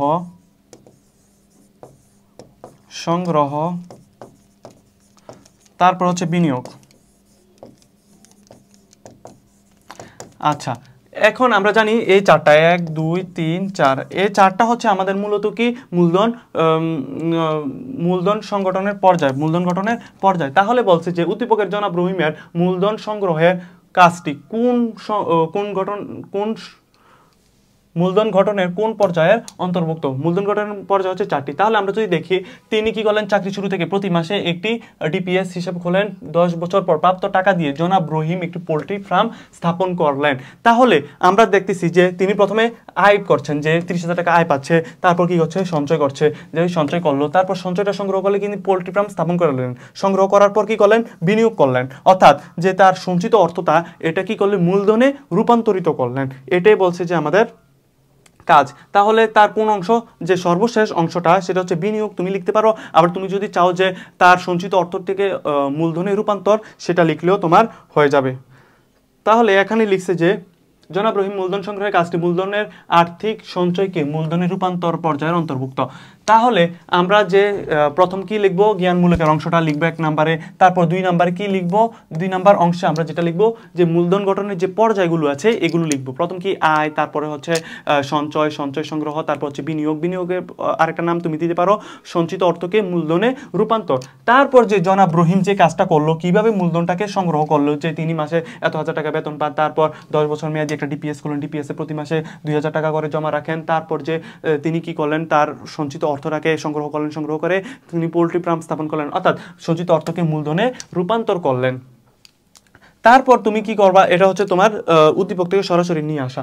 তারপর তুমি ব্যাখ্যা করবা যে তার এই যে এই কাজটা, এটা কোন ধরনের সংগঠনের মূলধন গঠনের কোন পর্যায়ে, বা লাস্টের যে চতুর্থ পর্যায়টা আছে, এই সর্বশেষ পর্যায়টা তুমি কিভাবে দেখো সেটা ব্যাখ্যা করবা।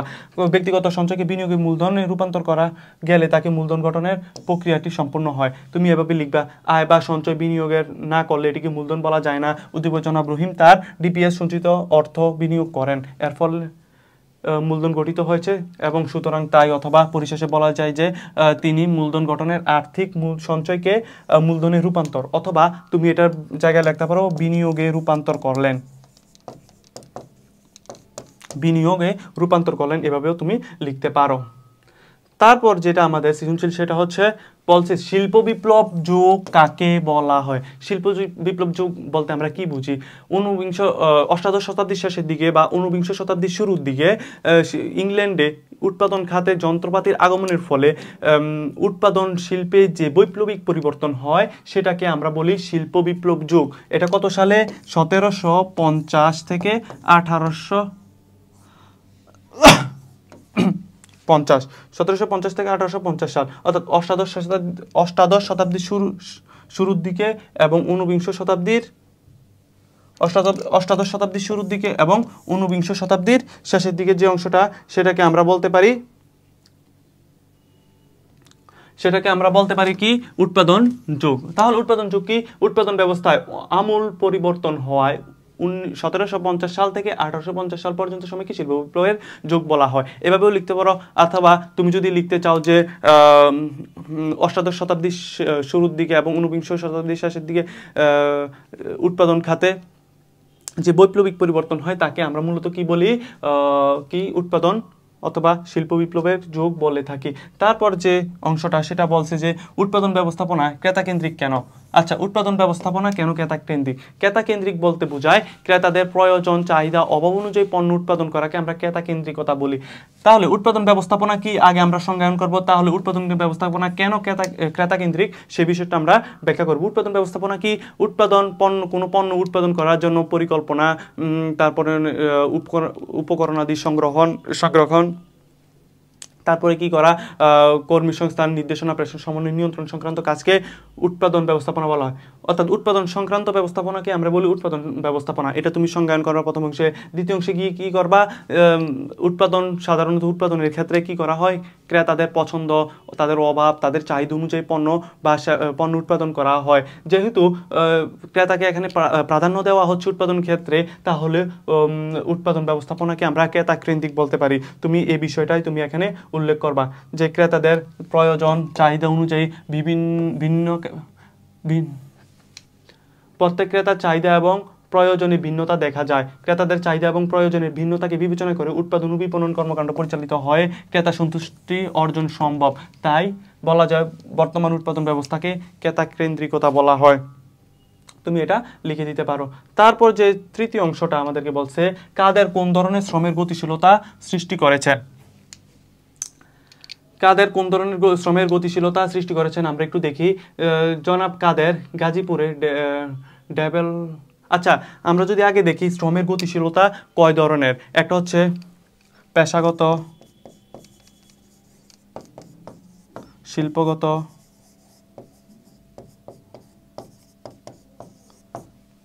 শিল্পগত, তারপর হচ্ছে ভৌগোলিক,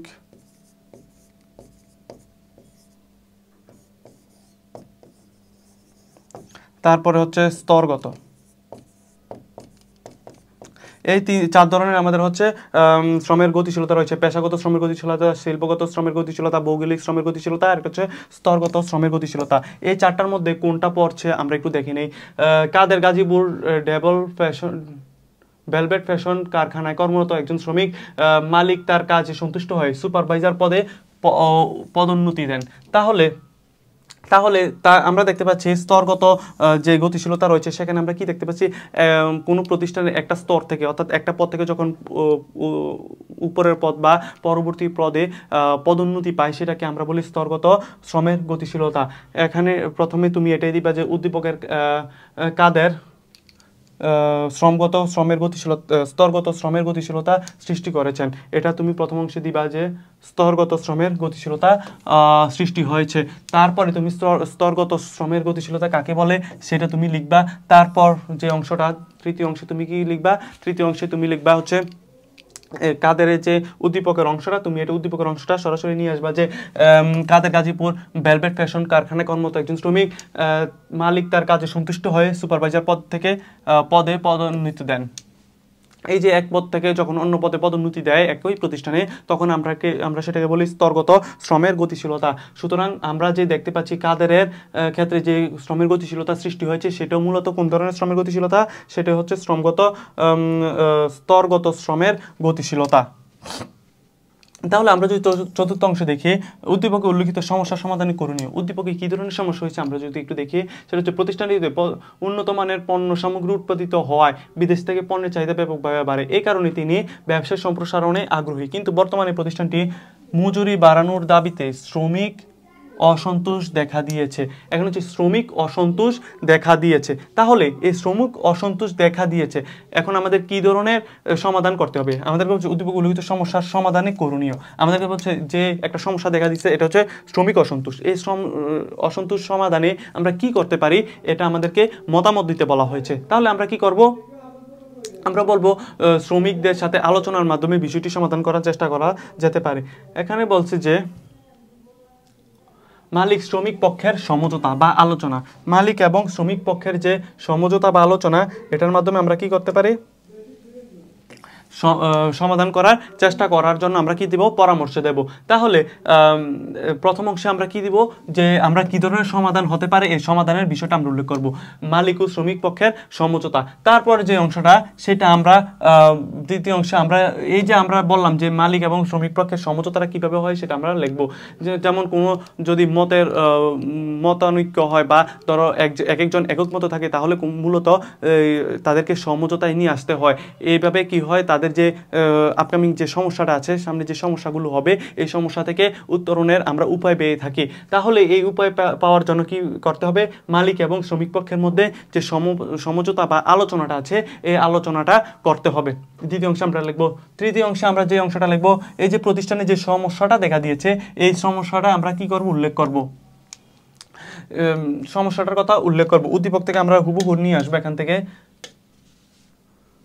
উদ্দীপক থেকে নিয়ে আসবো যে উৎপাদন বৃদ্ধি পাওয়ায় প্রতিষ্ঠান চাহিদা ব্যাপকভাবে বাড়তে থাকে, এই কারণে তিনি ব্যবসা সম্প্রসারণের কথা ভাবছেন, কিন্তু বর্তমানে প্রতিষ্ঠানটি মজুরি বাড়ানোর দাবিতে শ্রমিক অসন্তোষ দেখা দিয়েছে। এই বিষয়গুলো আমরা তৃতীয় অংশে আনবো। চতুর্থ অংশে আমরা গিয়ে আনবো যে এই যে শ্রমিকদের সাথে সমঝোতার মাধ্যমে তাদের প্রয়োজনগুলো, তাদের অভাবগুলো, তাদের যে আর্থিক সমস্যাগুলো, এগুলো নিয়ে যদি মালিক পক্ষ শ্রমিক পক্ষের সাথে আলোচনা করার মাধ্যমে তাদের যে দাবিগুলো, এই দাবিগুলো পূরণের মাধ্যমে কি করতে পারে, এই সমস্যাটা সমাধান করার চেষ্টা করতে পারে। দুই পক্ষই লাভবান হবে।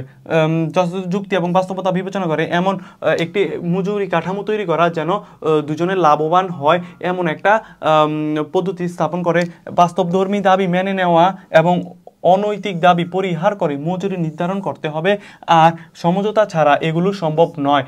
এসব কারণে যে আমি মনে করি অথবা তুমি মনে করো, তুমি যখন লিখবে আমি মনে করি দুই পক্ষের মধ্যে সমঝোতার মাধ্যমে সমস্যার সমাধান করা সম্ভব। কনক্লুশনের মধ্যে এটা দিবা, নিচের অংশটা কনক্লুশনের মাধ্যমে দিয়ে সমাপ্তি করবা।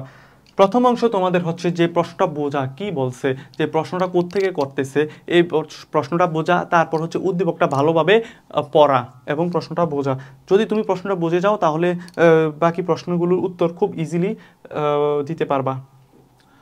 তারপরে আমাদের সপ্তম প্রশ্ন যেটা বলছে উৎপাদন ব্যবস্থাপনা কি, একটু আগে যেটা বললাম উৎপাদন সংক্রান্ত ব্যবস্থাপনা কি উৎপাদন ব্যবস্থাপনা বলে, এটা হচ্ছে একেবারেই শর্টকাট। তুমি যদি আর একটু ব্রডলি দিতে চাও যে কোনো পণ্য উৎপাদনের ক্ষেত্রে উৎপাদনের উপকরণগুলোর সংগ্রহ এবং পরিকল্পনা করা, কর্মী সংস্থান, নির্দেশনা, প্রেষণা এবং নিয়ন্ত্রণ কার্যক্রমকে মূলত উৎপাদন ব্যবস্থাপনা বলা হয়। এভাবে লিখতে পারো। সেবা পচনশীল কেন? সেবাকে পচনশীল, সেবা পচনশীল বলতে যে গলে পচে নষ্ট হয়ে যাবে এমনটা না। সেবা মানে হচ্ছে তুমি যদি যথাসময়ে সেবাটা না নাও, এটার উপযোগিতা এমনিতেই শেষ হয়ে যাবে, এটাকে বলা হচ্ছে সেবার পচনশীলতা। আচ্ছা, প্রথমে ব্যাখ্যা করতে বলছি সেবাটা কি। সেবাটা কি প্রথমে আমরা সেবার সংজ্ঞা দেব, তারপর কেন সেবা পচনশীল এই বিষয়টা আমরা 2 নম্বর পয়েন্টে আমরা সংজ্ঞান করব। সেবা কি? সেবা হচ্ছে মানুষের প্রয়োজন বা অভাব পূরণের সামর্থ্য রাখে এমন যে কোনো কাজ, সুবিধা বা তৃপ্তিকে আমরা কি বলতে পারি, সেবা বলতে পারি। তাহলে সেবা কেন পচনশীল, দ্বিতীয় পয়েন্টে আমরা এই বিষয়টা উল্লেখ করব। সেবা এমন একটি বিষয় যা সংরক্ষণ করা যায় না। আচ্ছা, সেবা কি সংরক্ষণ করা যায়? সেবা কখনো সংরক্ষণ করা যায় না। যেমন কেউ যদি বাংলাদেশ, দেখো তুমি যদি এখন এখান থেকে কক্সবাজার যাবা, আজকের একটা টিকিট কিনলা, তুমি কোনো কারণে আজকে গেলা না, তাহলে কি হবে, এই যে তোমার সিটটা এটা কিন্তু ফাঁকে যাবে, এই সিটে কেউ বসবে না বা ব্যবহার হবে না। আবার তুমিও কক্সবাজার যেতে পারছো না নিজের সমস্যার কারণে। পরবর্তী দিন তুমি কি চাইলে যে এই টিকিটটা দিয়ে এই বাসে করে যেতে পারবা? চাইলে পারবা না। কেন? তোমার যে নির্দিষ্ট সময়, এই সময়ের জন্য তোমার এই টিকিটটা বিক্রি করা হয়েছিল। তুমি যদি না যাও, এটার উপযোগিতা এমনিতে শেষ হয়ে যাবে। তো পরবর্তী দিন যেতে চাইলে আবার নতুন করে তোমার সেবার জন্য টিকিট কিনতে হবে। তাহলে আমরা বুঝতে পারি যে যথাসময়ে যে সেবাটা এটা না নিলে এটার উপযোগিতা এমনিতে শেষ হয়ে যায়। এছাড়াও হোটেলে কক্ষ খালি থাকা, সিনেমা হল খালি আসন প্রভৃতি সেবা পচনশীলতা প্রকাশ করে। অথবা সেবার পচনশীলতা এখানে বলতেছে সেবার যে উপযোগিতা এটা অটোমেটিক শেষ হয়ে যায়, এটাকে বলা হচ্ছে। এবং সুতরাং বলবা তুমি যে সেবা পচনশীল। তারপর 3 নম্বর প্রশ্ন আমাদের যে বলো জনাব শামসুলের কাজটি উৎপাদন কোন উপাদানের অন্তর্ভুক্ত। জনাব শামসুলের কাজটি কি আমরা একটু দেখি। জনাব শামসুল একটি সরিষার তেলের মিল আছে। তিনি দেশের বিভিন্ন অঞ্চল থেকে সরিষা সংগ্রহ করে উন্নত মানের তেল সংগ্রহ ও বিক্রি করেন। কয়েক বছরের মধ্যে প্রতিষ্ঠানটি বিক্রি বেড়ে যায়, ফলে তিনি উৎপাদন বাড়ানোর সিদ্ধান্ত নেয়। আচ্ছা, তার কি রয়েছে? মিল রয়েছে, সরিষার তেলের মিল।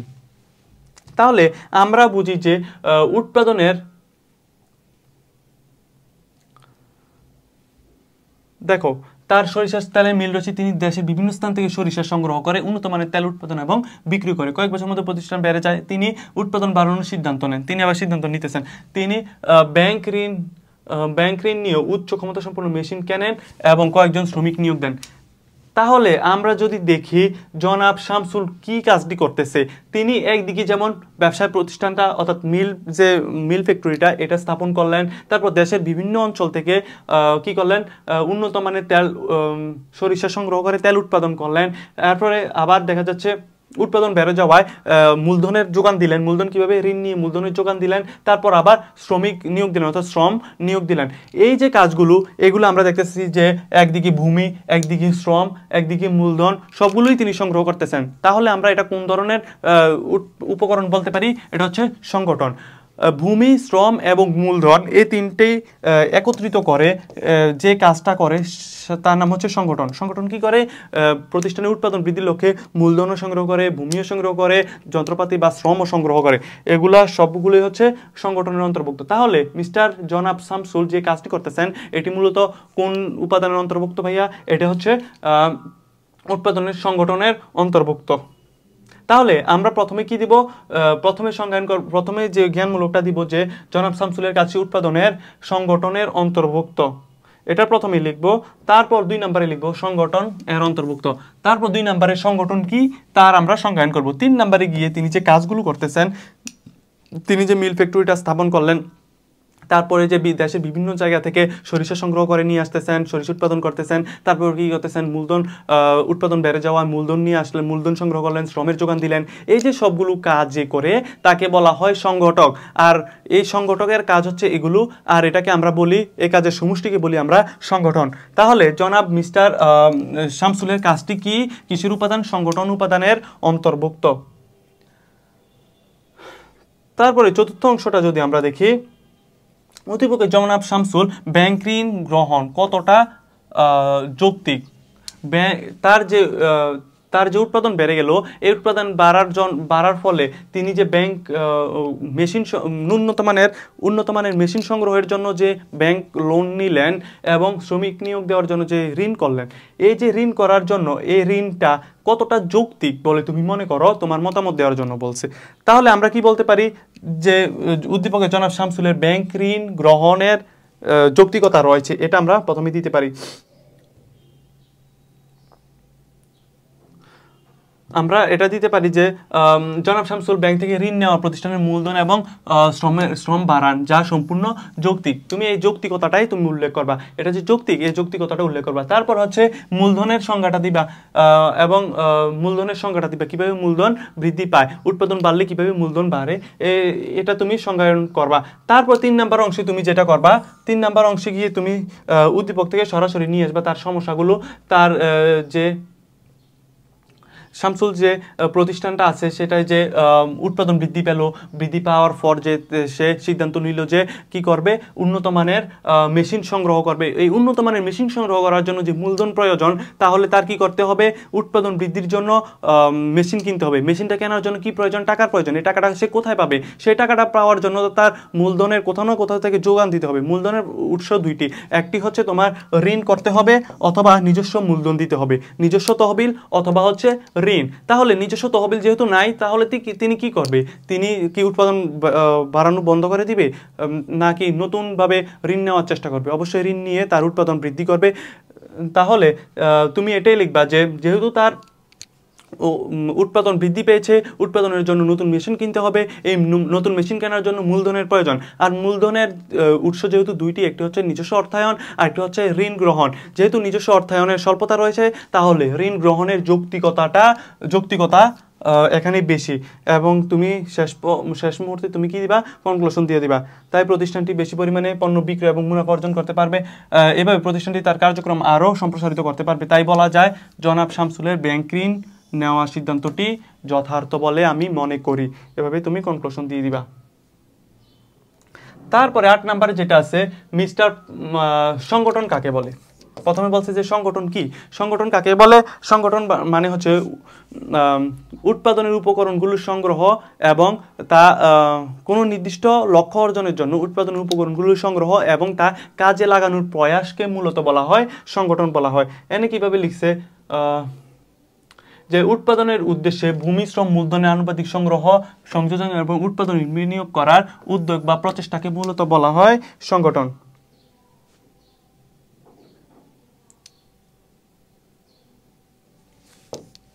কি বলা হয়, সংগঠন বলা হয়।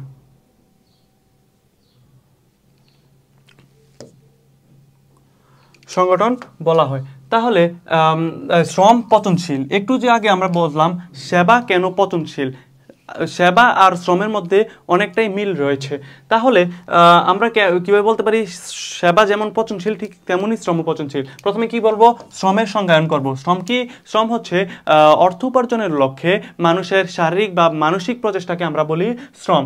এবার দ্বিতীয় অংশে আমরা লিখব শ্রম কেন পচনশীল। শ্রম কেন পচনশীল, ধরো একটা নির্দিষ্ট দিন যদি আমি শ্রম না দিই তাহলে কি করব, আমি শ্রমের বিনিময়ে আমি টাকাও পাবো না, আবার আমি এই দিনটা কিন্তু পুনরায় ফিরে পাবো না, এবং এই শ্রমটা দেওয়ার মতো আমি মানে আবার সময় সামর্থ্য এগুলোও পাবো না। শ্রম যদি আমি না দিই শ্রমের উপযোগিতা এমনিতেই নষ্ট হয়ে যাবে, শেষ হয়ে যাবে। তাহলে শ্রম যদি তুমি না দাও শ্রমের উপযোগিতা এমনি অটোমেটিক শেষ হয়ে যাবে। তাই বলা হচ্ছে শ্রম পচনশীল। তুমি প্রথমে সংজ্ঞায়ন করবা, তারপর হচ্ছে অন্যান্য যে কোনো উপাদান তুলনায় শ্রম ধ্বংসশীল। কেন, অন্যান্য উপাদান যেমন তুমি ভূমি তুমি সংরক্ষণ করে রাখবা, আবার মূলধন চাইলে বিনিয়োগ করবা, নাইলে তুমি সংরক্ষণ করে রেখে দিতে পারো। তারপর কি, সংগঠন, এই তিন সংগঠনের কাজ হচ্ছে তুমি অন্যান্য উপকরণগুলি একত্রিত করা। কিন্তু যে শ্রমটা যেখানে যাবে সেখানে শ্রম দিবে, কিন্তু শ্রমিক যদি ঘুমিয়ে থাকে তাহলে কি শ্রম দিতে পারবে? শ্রমিক যদি শ্রমের জায়গায় না যায় তাহলে তো শ্রম দেওয়া সম্ভব না। তাহলে শ্রমিক যদি জায়গায় বসে থাকে না যায় তাহলে তো শ্রমের যে উপযোগিতা এটা এমনিতে শেষ হয়ে যায়। তাহলে কোনো শ্রমিক যদি একদিন পরিশ্রম বা কাজ না করে তাহলে ওই দিনের কাজ বা শ্রমের জীবন দশা আর কখনো ফিরে আসবে না। তাই বলা যায় শ্রম পচনশীল। এটা তুমি এভাবে লিখবে। তারপর যে আমাদের তৃতীয় প্রশ্নটা জানতে চাইছে, মিস্টার পাপন উৎপাদনের কোন উপকরণ ব্যবহার করে ফুল উৎপাদন করেন। তাহলে আমরা যদি দেখি মিস্টার পাপন কি কাজ করছে, দিনাজপুর জেলায় 25 বিঘা জমিতে গোলাপ ফুলের চাষ করেন এবং ঢাকার শাহবাগে ফুলের দোকানে ফুল বিক্রি করেন। তাহলে আমরা বলছি পাপন উৎপাদন কোন উপকরণ ব্যবহার করে ফুল উৎপাদন করে। তাহলে উৎপাদন কোন ব্যবহার করছে, সেটা হচ্ছে ভূমি। 25 বিঘা জমিতে কি করছে, ফুল উৎপাদন করছে। আর যে 25 বিঘা জমিটা এটা কিসের অন্তর্ভুক্ত, ভূমির অন্তর্ভুক্ত। তাহলে আমরা কি দিতে পারি, তাহলে আমরা যেটা দিতে পারি সেটা হচ্ছে মিস্টার পাপন যে কাজটা করছে সেটা হচ্ছে ভূমি, আর ভূমি হচ্ছে উৎপাদনের একটি অন্যতম উপাদান। এটা হচ্ছে আমরা প্রথম অংশে দিব যে 1 নাম্বার যে পার্টটা এটাতে আমরা দিব উৎপাদনের ভূমি উপকরণটি ব্যবহার করছে। 2 নাম্বার পার্টে আমরা যে দেব ভূমির সংজ্ঞায়ন করব। ভূমি মানে কি, ভূমি মানে হচ্ছে প্রকৃতি থেকে আমরা যা কিছু পাই তাই হচ্ছে ভূমি। তারপর ভূমির কয়েকটা আমরা বৈশিষ্ট্য দিতে পারি যে ভূমি আদি ও মৌলিক উপাদান, ভূমির যোগান ব্যয়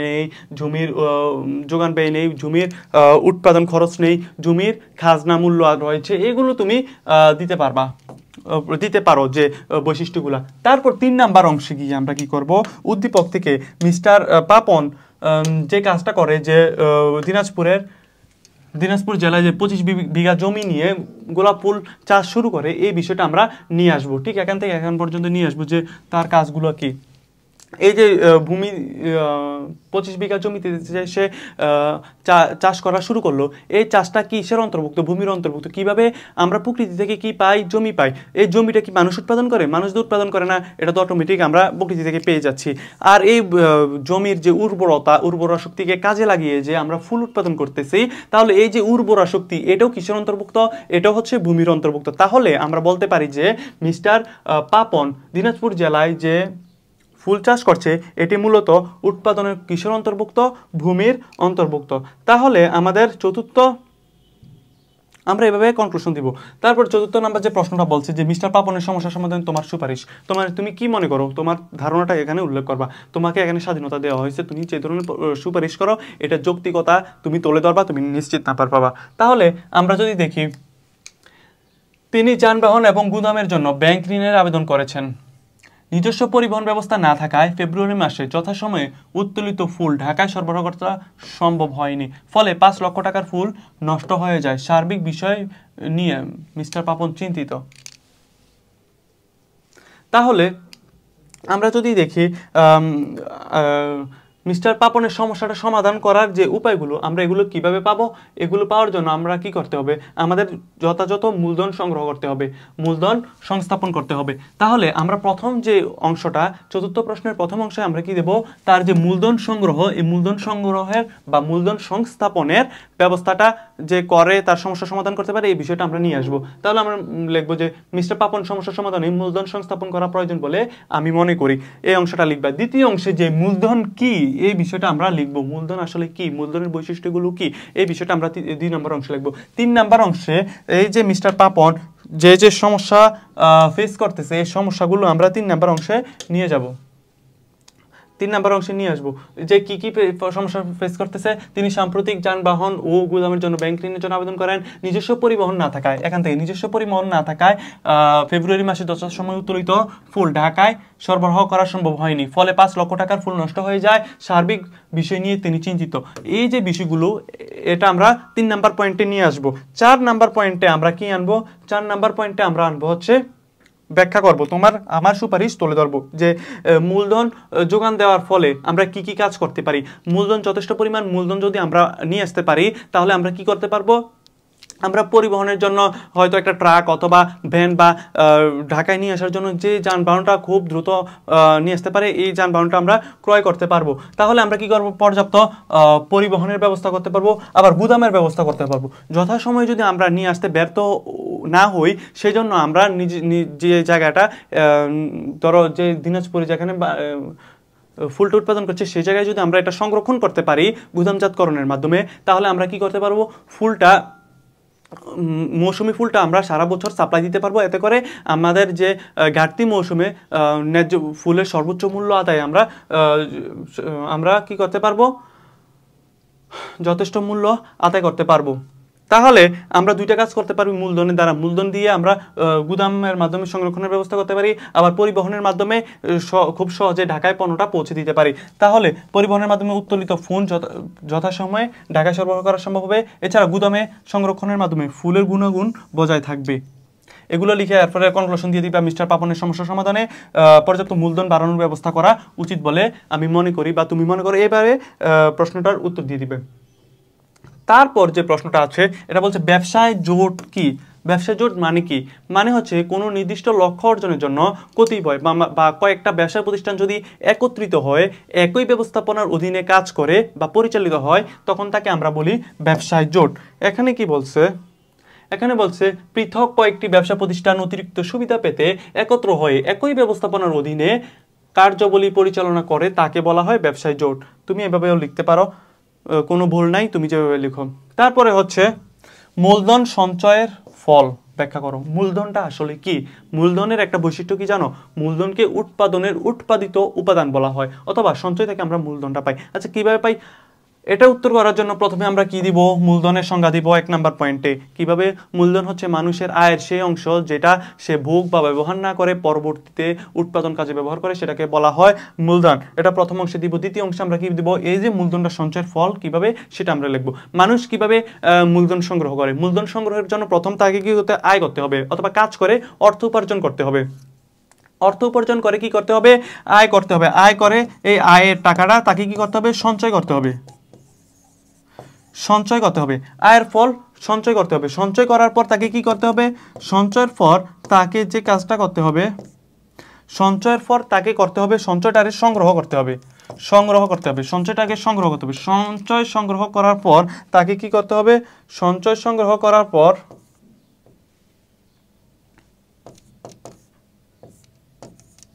সঞ্চয় সংগ্রহ করার পর তাকে কি করতে হবে? বিনিয়োগ করতে হবে। তাহলে আমরা দেখতেছি যে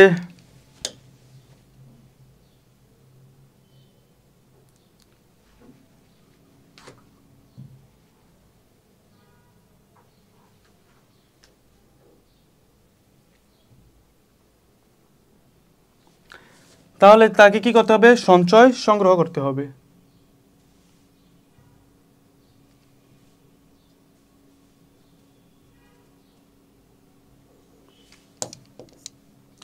সঞ্চয় কি করতে হবে? সঞ্চয়টা সংগ্রহ করে কি করতে হবে? বিনিয়োগ করতে হবে।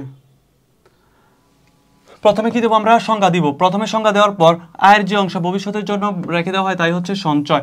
আয়ের একটা অংশ আমরা কি করব? সঞ্চয় করব। এরপরে এই যে সঞ্চয়টা আমরা কি করব? সঞ্চয়ের পরিমাণটা বেশি হলে আমরা কি করব? উত্তোলন করে সংগ্রহ করব। সংগ্রহ করে আমরা কি করব? মূলধনে গঠন করব এবং লাস্টে দিয়ে সংজ্ঞায়ন করব যে তাই বলা যায় মূলধন সঞ্চয়ের ফল।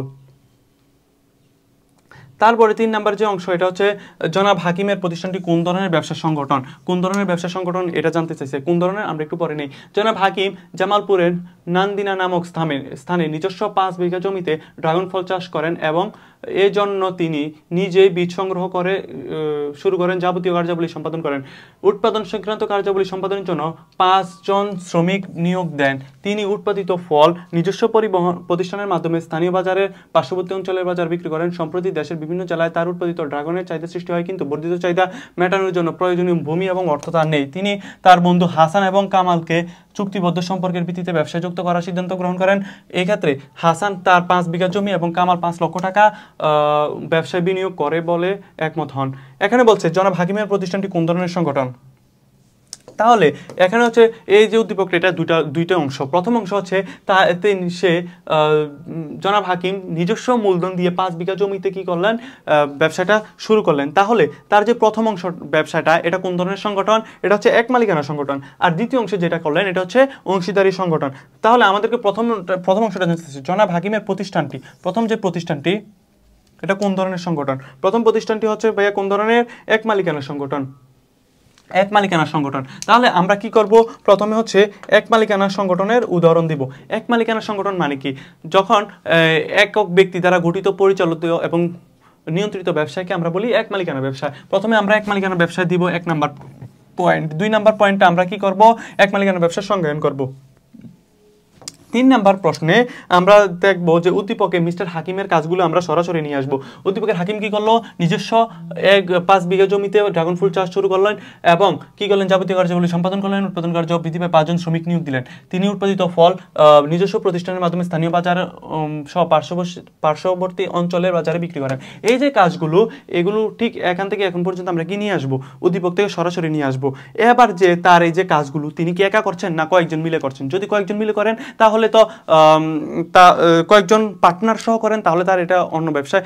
যদি সে একা করে থাকেন, সমস্ত ব্যবস্থাপনা, পরিচালনা, নিয়ন্ত্রণ কার্যক্রম যদি একা করে থাকেন তাহলে এটা কি ধরনের সংগঠন ভাইয়া? এটা হচ্ছে এক মালিকানা সংগঠন। আমরা দেখতে পাচ্ছি মিস্টার হাকিমের কার্যক্রমগুলো একক দ্বারা পরিচালিত, নিয়ন্ত্রিত এবং প্রতিষ্ঠিত ব্যবসায়। তাহলে তাকে কি বলবো? আমরা এক মালিকানা ব্যবসায় বলবো। তাহলে সুতরাং জনাব হাকিমের ব্যবসার ধরন অনুযায়ী এটি কোন ধরনের ব্যবসা? এক মালিকানা ব্যবসায় সংগঠন। এভাবে আমরা কনক্লুশন দিব। তারপর আমরা চতুর্থ অংশে গিয়ে যদি আমরা দেখি জনাব হাকিম কর্তৃক গৃহীত সিদ্ধান্তের যৌক্তিকতা। জনাব হাকিম কি ধরনের সিদ্ধান্ত নিলেন আমরা যদি একটি দেখি।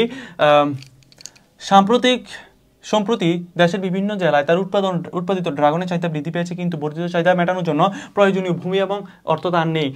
তাই তিনি তার বন্ধু হাসান এবং কামালকে চুক্তিবদ্ধ সম্পর্কের ভিত্তিতে ব্যবসায় যুক্ত করার সিদ্ধান্ত গ্রহণ করেন। এক্ষেত্রে হাসান 5 বিঘা জমি এবং কামাল 5 লক্ষ টাকা ব্যবসায় বিনিয়োগ করবে বলে একমত হয়। এই যে সিদ্ধান্তটা নিল, এটা কোন ধরনের সিদ্ধান্ত পরিবর্তন হলো? এটা হচ্ছে তার ছিল প্রথমে এক মালিকানা ব্যবসায়, তারপর এখান থেকে এই সিদ্ধান্তটার ফলে এটা কোন ধরনের ব্যবসা হতে পারে? এটা অংশীদারি ব্যবসা হতে পারে। আমরা জানি অংশীদারি ব্যবসা কি? অংশীদারি ব্যবসা হচ্ছে 2 বা ততোধিক ব্যক্তি যখন স্বেচ্ছায় মিলিত হয়ে চুক্তিবদ্ধ সম্পর্কের মাধ্যমে যে ব্যবসা গঠন করে তাকে বলা হয় অংশীদারি ব্যবসা। তাহলে আমরা দেখতে পাচ্ছি মিস্টার হাকিমের সিদ্ধান্তটির যৌক্তিকতা কেমন? যৌক্তিকতা আছে কি না? তুমি লিখবে অবশ্যই যৌক্তিকতা আছে। কেন? তিনি যখন অংশীদারি ব্যবসাটাকে কয়েকজনকে তার অংশীদার হিসেবে নিয়ে আসলো, তাহলে ব্যবসায় পর্যাপ্ত পরিমাণ মূলধনের যোগান দিতে পারলো। পর্যাপ্ত পরিমাণ মূলধনের যখন যোগান দিল, তাহলে তার কি হলো, তার যে বর্ধিত চাহিদা, এই বর্ধিত চাহিদা অনুযায়ী সে উৎপাদন করতে সমর্থ হলো। এতে করে তার প্রয়োজনীয় ভোক্তাদের প্রয়োজনীয় পণ্যটা উৎপাদন করে যথাসময়ে বাজারে সরবরাহ করতে পারলো। এতে করে কি হলো, তার আগের তুলনায় উৎপাদন বৃদ্ধি পেলো এবং বিক্রয় বৃদ্ধি পেলো, ফলে মুনাফা বৃদ্ধি পেলো। মুনাফা বৃদ্ধি পেলে কি হয়, তার ব্যবসায় সম্প্রসারণ হয়। তুমি এই কথাটাই মূলত উল্লেখ করবা। তাহলে এটা কিভাবে উল্লেখ করবা? প্রথমে হচ্ছে তুমি প্রথমে যে তার যে যৌক্তিকতাটা আছে কি না, এই যৌক্তিকতাটা তুমি নিয়ে আসবা। প্রথম যৌক্তিকতা হচ্ছে তার যে গঠনের সিদ্ধান্তটি যৌক্তিক, প্রথমে এটা লিখবা। তারপর অংশীদারি ব্যবসা সংগঠনের তুমি সংজ্ঞায়ন করবা। 3 নাম্বার পয়েন্টে সে যে সিদ্ধান্তটা নিল, এই সিদ্ধান্তটার কথা উল্লেখ করবা। আর 4 নাম্বার পয়েন্টে এই যে যৌক্তিকতা কেন, এই যৌক্তিকতা কেনর কারণগুলো তুমি লিখবা। তারপরের প্রশ্নটা হচ্ছে, আমরা জানতেছি পেশাগত শ্রমের শ্রমবিভাগ কাকে বলা হয়। পেশাগত শ্রমবিভাগ কি? পেশাগত শ্রমবিভাগ হচ্ছে একই ব্যক্তি যখন বিভিন্ন পেশায় নিয়োজিত থাকে, তখন তাকে আমরা বলি পেশাগত শ্রমবিভাগ। এখানে যদি আমরা সংজ্ঞায়নটা দেখি, যে কোনো ব্যক্তি যখন একাই বিভিন্ন স্বতন্ত্র পেশায় নিয়োজিত থাকে, তখন তাকে বলা হয়, কোনো ব্যক্তি যখন একাই বিভিন্ন স্বতন্ত্র পেশায় নিয়োজিত থাকে, তখন তাকে বলা হয় পেশাগত শ্রম বিভাগ। তাহলে আমাদের 2 নাম্বার প্রশ্নে জানতে চাইছে, যে খ নাম্বার প্রশ্নে জানতে চাইছে যে শ্রম বিভাগের মাধ্যমে সময়ের সদ্ব্যবহার নিশ্চিত হয়। শ্রম বিভাগের মাধ্যমে কি হয়? সময়ের সদ্ব্যবহার নিশ্চিত হয়। কিভাবে শ্রম বিভাগের মাধ্যমে সময়ের সদ্ব্যবহার নিশ্চিত হয়, সেটা জানার জন্য প্রথমে আমরা কি দিব? প্রথমে আমরা শ্রমের সংজ্ঞাটা দিব। 2 নম্বর প্রশ্নের প্রথম অংশে আমরা কি দিব? শ্রমের সংজ্ঞায়ন করব। প্রথমে শ্রমের সংজ্ঞায়ন করব। 2 নম্বর অংশে কি করব? উৎপাদনের যে কাজগুলো, যে কাজে দক্ষ, তাকে যদি সেই কাজটা দেওয়া হয়, তাহলে কি করবে? সে সর্বোচ্চ সামর্থ্য অনুযায়ী পণ্যটা উৎপাদন করবে।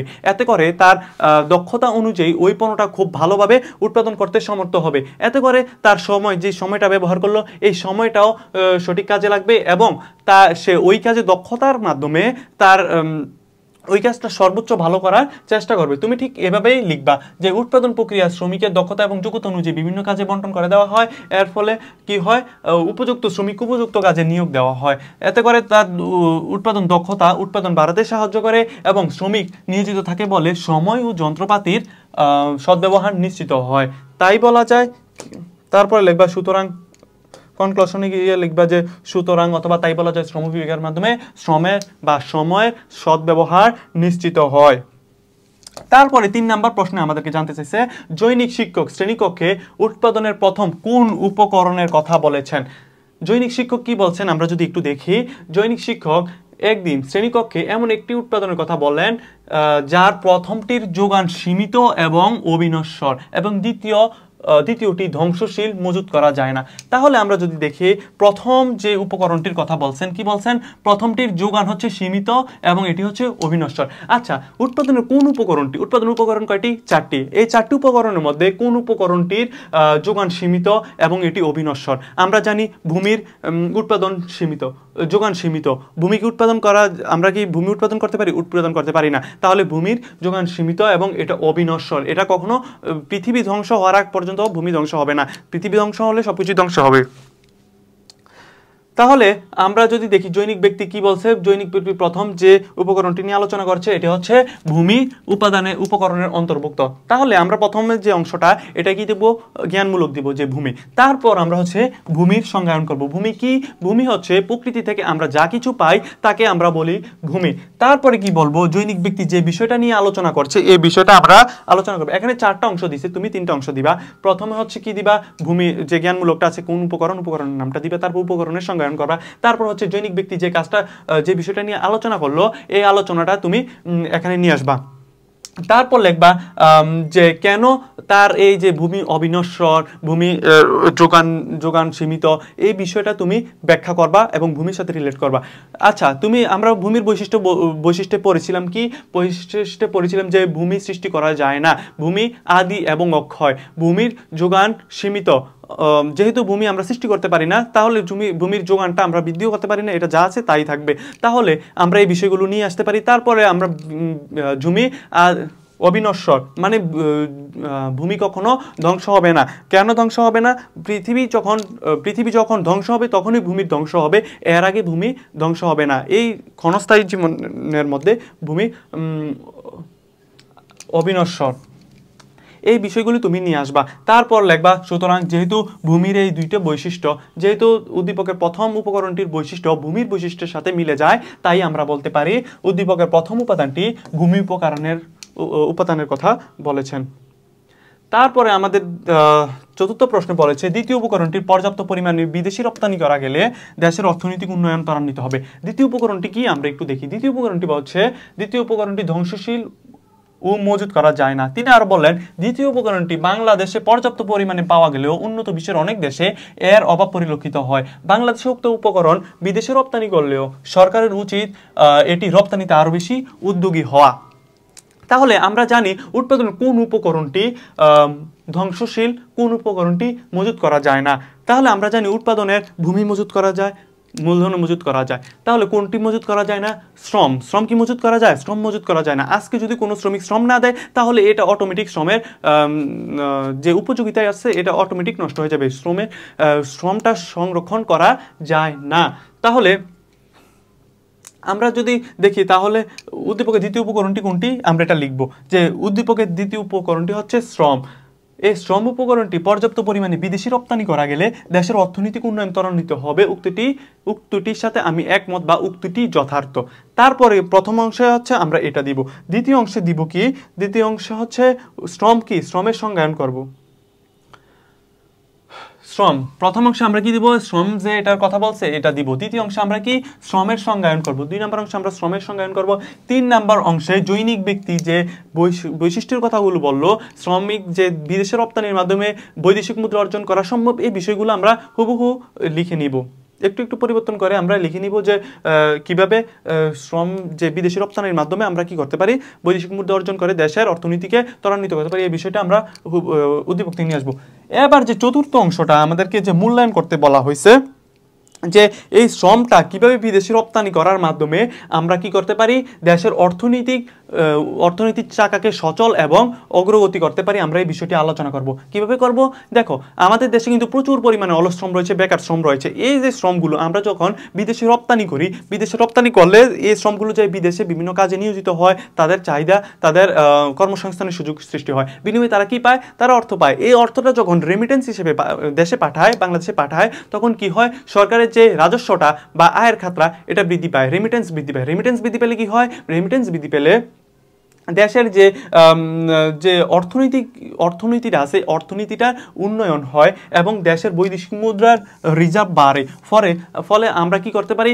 যে কোনো পণ্য বা কিছু কিনতে গেলে বৈদেশিক মুদ্রা ব্যবহার করতে পারি এবং ব্যবসা বাণিজ্যের ঘাটতি, বৈদেশিক মুদ্রা যখন পর্যাপ্ত পরিমাণ থাকে, দেশের ব্যবসা বাণিজ্যের যে ঘাটতি আছে এটা খুবই কম হয়, ব্যবসা বাণিজ্য অগ্রগতি দেখা দেয়।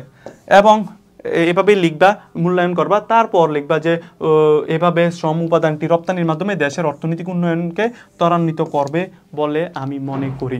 এভাবে তুমি কনক্লুশন দিয়ে দিবা। তারপরে আমাদের যে কোশ্চেনটা এটা হচ্ছে মানসিক শ্রম কাকে বলে? প্রশ্ন বলা হচ্ছে মানসিক শ্রম। শ্রম কত প্রকার? 2 প্রকার। একটা হচ্ছে শারীরিক শ্রম আর একটা হচ্ছে মানসিক শ্রম। এই মানসিক শ্রমটা কি? মানসিক শ্রম হচ্ছে মানুষ যখন তার মেধা বা বুদ্ধিকে কাজে লাগিয়ে যে শ্রমটা করে তাকে বলা হয় মানসিক শ্রম। বলা হচ্ছে কোনো কাজ করতে মেধা বা বুদ্ধির যে পরিশ্রম হয় তাকে বলা হয় মানসিক শ্রম। তারপর 2 নম্বর বলছে নিজেদের অস্তিত্ব রক্ষায় সমবায় সমিতি গঠিত হয়। ব্যাখ্যা করো। সমবায় সমিতির উদ্দেশ্য কি? এগুলো আমরা একটু লিখবো। তার আগে আমরা সমবায় সমিতি কাকে বলে এটা দিয়ে আমরা শুরু করব।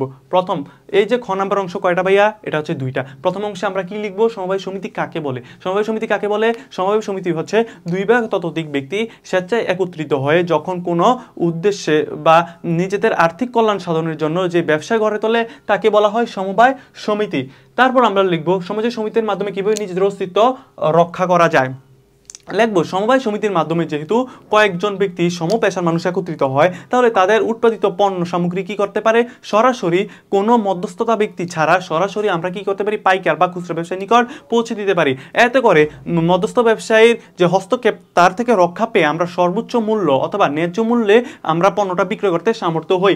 এতে করে নিজেদের অর্থনৈতিক উন্নয়ন হয়। এছাড়া সমবায় সমিতির মাধ্যমে যেহেতু 15% সংরক্ষণ করে রাখা হয়, মোট আয়ের 15% সংরক্ষণ করে রাখা হয়, এতে করে কি হয়, এতে করে আমরা এই আয়ের টাকাটা দিয়ে পরবর্তীতে আমাদের উৎপাদন কাজে ব্যবহার করে নিজেদের আরো স্বাবলম্বী করতে পারি। এভাবে নিজেদের অস্তিত্ব রক্ষায় সমবায় সমিতি সহযোগিতা করে বা গঠিত হয়। তারপরে 3 নাম্বার প্রশ্ন আমরা লিখব, জনাব নিলয় কারখানা স্থাপনে প্রাথমিক পর্যায়ে উৎপাদনের কোন উপকরণটির উপর গুরুত্ব দিয়েছে। আচ্ছা, জনাব নিলয় প্রথম অবস্থায় কোনটি গুরুত্ব দিয়েছে আমরা একটু দেখি। জনাব নিলয় একটি আনারসের জুস তৈরির কারখানা স্থাপন করেন। কারখানার জন্য 50 লক্ষ টাকা ব্যয়ে তিনি জাপান থেকে জুস তৈরির মেশিন আমদানি করেন। তার মানে আমরা এটা সহজেই বুঝে গেলাম এটা কোন ধরনের উপকরণ ছিল, এটা হচ্ছে মূলধন ছিল। তাহলে আমরা যদি দেখি উপকরণ মূলধনের গুরুত্ব দেয়, তাহলে জনাব নিলয় কারখানা স্থাপনের জন্য প্রাথমিক পর্যায়ে কোন উপকরণটির গুরুত্ব দেয়, মূলধন। এটা আমরা 1 নাম্বার পয়েন্টে লিখব। 2 নাম্বার পয়েন্টে আমরা কি লিখব, 2 নাম্বার পয়েন্টে আমরা লিখব মূলধনের সংজ্ঞাটা দিব। মূলধনের সংজ্ঞা কি, মূলধন হচ্ছে উৎপাদনের ওই সকল উপাদান যেটা মানুষ ভোগ বা ব্যবহার না করে পরবর্তীতে উৎপাদন কাজে ব্যবহার করে, সেটা হচ্ছে মূলধন। 3 নাম্বার পয়েন্টে আমরা লিখব কি লিখব, জনাব নিলয় কি কি কাজ করতেছেন। তিনি যে জাপান থেকে জুস উৎপাদন করার জন্য যে উন্নত মানের মেশিনটা নিয়ে আসছেন, এটার জন্য যে 50 লক্ষ টাকা ব্যয় হয়েছে, এটা আমরা হুবহু লিখে নিয়ে আসবো উদ্দীপক থেকে। তারপর যে একটু ব্যাখ্যা করব যে কেন মূলধনের সাথে তার এই কার্যক্রমটা মিলে যায়। মূলধনের সাথে তার কার্যক্রমটা এই কারণে মিলে যায়, মূলধন তার যে মেশিনটা সংগ্রহ করলো, এই মেশিনের জন্য কি প্রয়োজন, পর্যাপ্ত পরিমাণ টাকার প্রয়োজন। এই পর্যাপ্ত পরিমাণ টাকার যোগান কিভাবে আসে, মূলধনের মাধ্যমে আসে। যেহেতু মূলধনের মাধ্যমে সে মেশিনটা ক্রয় করতে পারে, সুতরাং আমরা বলতে পারি যে জনাব নিলয় কারখানা স্থাপনের প্রাথমিক পর্যায়ে কাজটি মূলধনের উপর গুরুত্ব দিয়েছে, যা উৎপাদনের অন্যতম একটি গুরুত্বপূর্ণ উপাদান। এভাবে তুমি উৎপাদন ব্যাখ্যা করতে পারো। ঘ নাম্বার প্রশ্ন। তারপর ঘ নাম্বার প্রশ্ন আমাকে যেটা বলছে, উদ্দীপকে জনাব নিলয় এবং তার কর্মচারী কর্তৃক প্রদত্ত শ্রম এক নয়। আচ্ছা, দেখি তারপর কর্মচারীরা কি শ্রম দিচ্ছে। আমদানি করেন, মেশিনটি উৎপাদন ক্ষমতা অনুযায়ী তিনি 400 জন শ্রমিক নিয়োগ করেন, ফলে তার প্রতিষ্ঠান সফলতা হয়। আচ্ছা, আমরা দেখতেছি নিলয়ের কাজটা কি, নিলয় কি করতেছে, নিলয় কি পণ্যটা বানাচ্ছে, তিনি কি শারীরিক শ্রম করতেছে নাকি মানসিক শ্রম করতেছে। আর শ্রমিকরা কি করতেছে, পণ্য উৎপাদন করতেছে, তার মানে শারীরিক শ্রম করতেছে। আর নিলয় কি করতেছে, নিলয় করতেছে যে সে প্ল্যান করতেছে, সে টাকার সংস্থাপন করতেছে, সে মেশিন কিনে নিয়ে আসতেছে, সে কিন্তু শারীরিক কোনো শ্রম করতেছে না, সে শুধু প্ল্যানিং করতেছে কিভাবে মেশিনটা আনা যায়, কিভাবে টাকাটা সংগ্রহ করা যায়, কিভাবে কি করা যায়। এই যে মানসিক কাজগুলো করতেছে, তাকে আমি বলতে পারি যে নিলয়ের কাজটি হচ্ছে মানসিক শ্রম। আর যে কর্মচারীরা কি করতেছে, সে সরাসরি মানে নিজের কায়িক শ্রমের মাধ্যমে কি করতেছে, পণ্যটা উৎপাদন করতেছে, তাহলে তাকে বলা হয় শারীরিক শ্রম। তাহলে উদ্দীপকের জনাব নিলয় এবং প্রথমে আমরা লিখব উদ্দীপকের জনাব নিলয়ের কাজটি হচ্ছে মানসিক শ্রম, আর জনাব তার কর্মচারীদের প্রদত্ত শ্রম হচ্ছে শারীরিক শ্রম। তারপরে মানসিক শ্রম এবং শারীরিক শ্রমের সঙ্গে দিব। প্রথমে হচ্ছে দুটি শ্রম, দুটি যে একটা হচ্ছে মানসিক আর একটা হচ্ছে যে শারীরিক বা শ্রম, এই দুইটা আমরা প্রথমেই লিখব। তারপর 2 নম্বরে হচ্ছে মানসিক এবং শারীরিক শ্রমের সংজ্ঞায়ন করব। তারপরে জনাব নিলয়ের কাজ এবং তার কর্মচারীদের যে কাজগুলো, এই কাজগুলো আমরা উদ্দীপক থেকে সরাসরি নিয়ে আসবো। চতুর্থ অংশে আমরা যে কাজটা করব সেটা হচ্ছে কিভাবে তার নিলয়ের কাজটি আমরা মানসিক শ্রম বলতে পারি, কিভাবে তার কর্মচারীর কাজটিকে আমরা শারীরিক শ্রম বলতে পারি, এটাকে আমরা ব্যাখ্যা করব। এই যে নিলয়ের কাজগুলো, সে মেধা এবং বুদ্ধি খাটিয়ে কারখানা স্থাপন করতেছে, তাদের মেশিন ক্রয়ের জন্য পর্যাপ্ত মূলধনের ব্যবস্থা করতেছে, তারপর মেশিনটা কোথা থেকে আনবে, বাংলাদেশ থেকে কিনবে নাকি জাপান থেকে কিনবে, এই বিষয়টি ভাবতেছে এবং মেশিনটা সংগ্রহ করার চেষ্টা করতেছে এবং মেশিনটা পরিচালনার জন্য, উৎপাদন করার জন্য শ্রমিককর্মী নিয়োগ দিতেছে। এই যে সব কার্যক্রমগুলো, এটি হচ্ছে মানসিক কাজ। তাহলে আমরা এই যে নিলয়ের কাজটিকে মানসিক শ্রম বলতে পারি। আবার শ্রমিকরা কি করতে, শ্রমিকরা কিন্তু এসব নিয়ে কোনো টেনশন নাই, কোত্থেকে মূলধন আসবে, কোত্থেকে মেশিন আসবে, কি কি করবো না করবো, এইসব নিয়ে কোনো টেনশন নাই। তারা কাজ হচ্ছে শুধু উৎপাদন করা, শারীরিক শ্রমের মাধ্যমে, কায়িক শ্রমের মাধ্যমে কি করা, উৎপাদন করা। তাহলে আমরা বলতে পারি যে কর্মচারীদের কাজগুলো হচ্ছে শারীরিক শ্রমের অন্তর্ভুক্ত। এভাবে দুইটা লিখে সুতরাং দিয়ে দিবে। সুতরাং জনাব নিলয় এবং কর্মচারীদের শ্রম একটি অন্যটি থেকে ভিন্ন। শেষ। তারপরে যে অংশ সৃজনশীলটা সেটা বলা হচ্ছে সঞ্চয় কি। সঞ্চয় কি? সঞ্চয় হচ্ছে মানুষের আয়ের যে অংশটা পরবর্তী উৎপাদন কাজে ব্যবহারের জন্য সংরক্ষণ করে রাখে, মূলত এটাকে আমরা বলি সঞ্চয়। তারপরে বলা হচ্ছে যে সংগঠন পারস্পরিক সম্পর্ক নির্ধারণ করে। সংগঠনের কাজ কি? সংগঠনের কাজ হচ্ছে উৎপাদন উপকরণগুলি সংগ্রহ করা, তারপর হচ্ছে ঊর্ধ্বতন এবং অধস্তন কার কি কাজ হবে তাদের সাথে একটা সংযোগ সৃষ্টি করা। এভাবে আমরা বলতে পারি সংগঠন পারস্পরিক সম্পর্ক নির্ধারণ করে। এখন আমরা যদি এভাবে উত্তর করি, কিভাবে করব? প্রথম হচ্ছে আমরা সংগঠনের কি করব? সংজ্ঞা দিব। প্রথম অংশে সংগঠনের সংজ্ঞা দিব। দ্বিতীয় অংশে সংগঠন পারস্পরিক কিভাবে সম্পর্ক নির্ধারণ করে এই বিষয়টি আমরা আলোচনা করব। কিভাবে করে? সংগঠনের মাধ্যমে প্রতিষ্ঠানে নিয়োজিত ব্যক্তিবর্গের মধ্যে প্রাতিষ্ঠানিক সম্পর্ক নির্ধারণ করা হয়, অর্থাৎ কে তার ঊর্ধ্বতন কে তার অধস্তন তা সংগঠনের মাধ্যমে জানা যায়।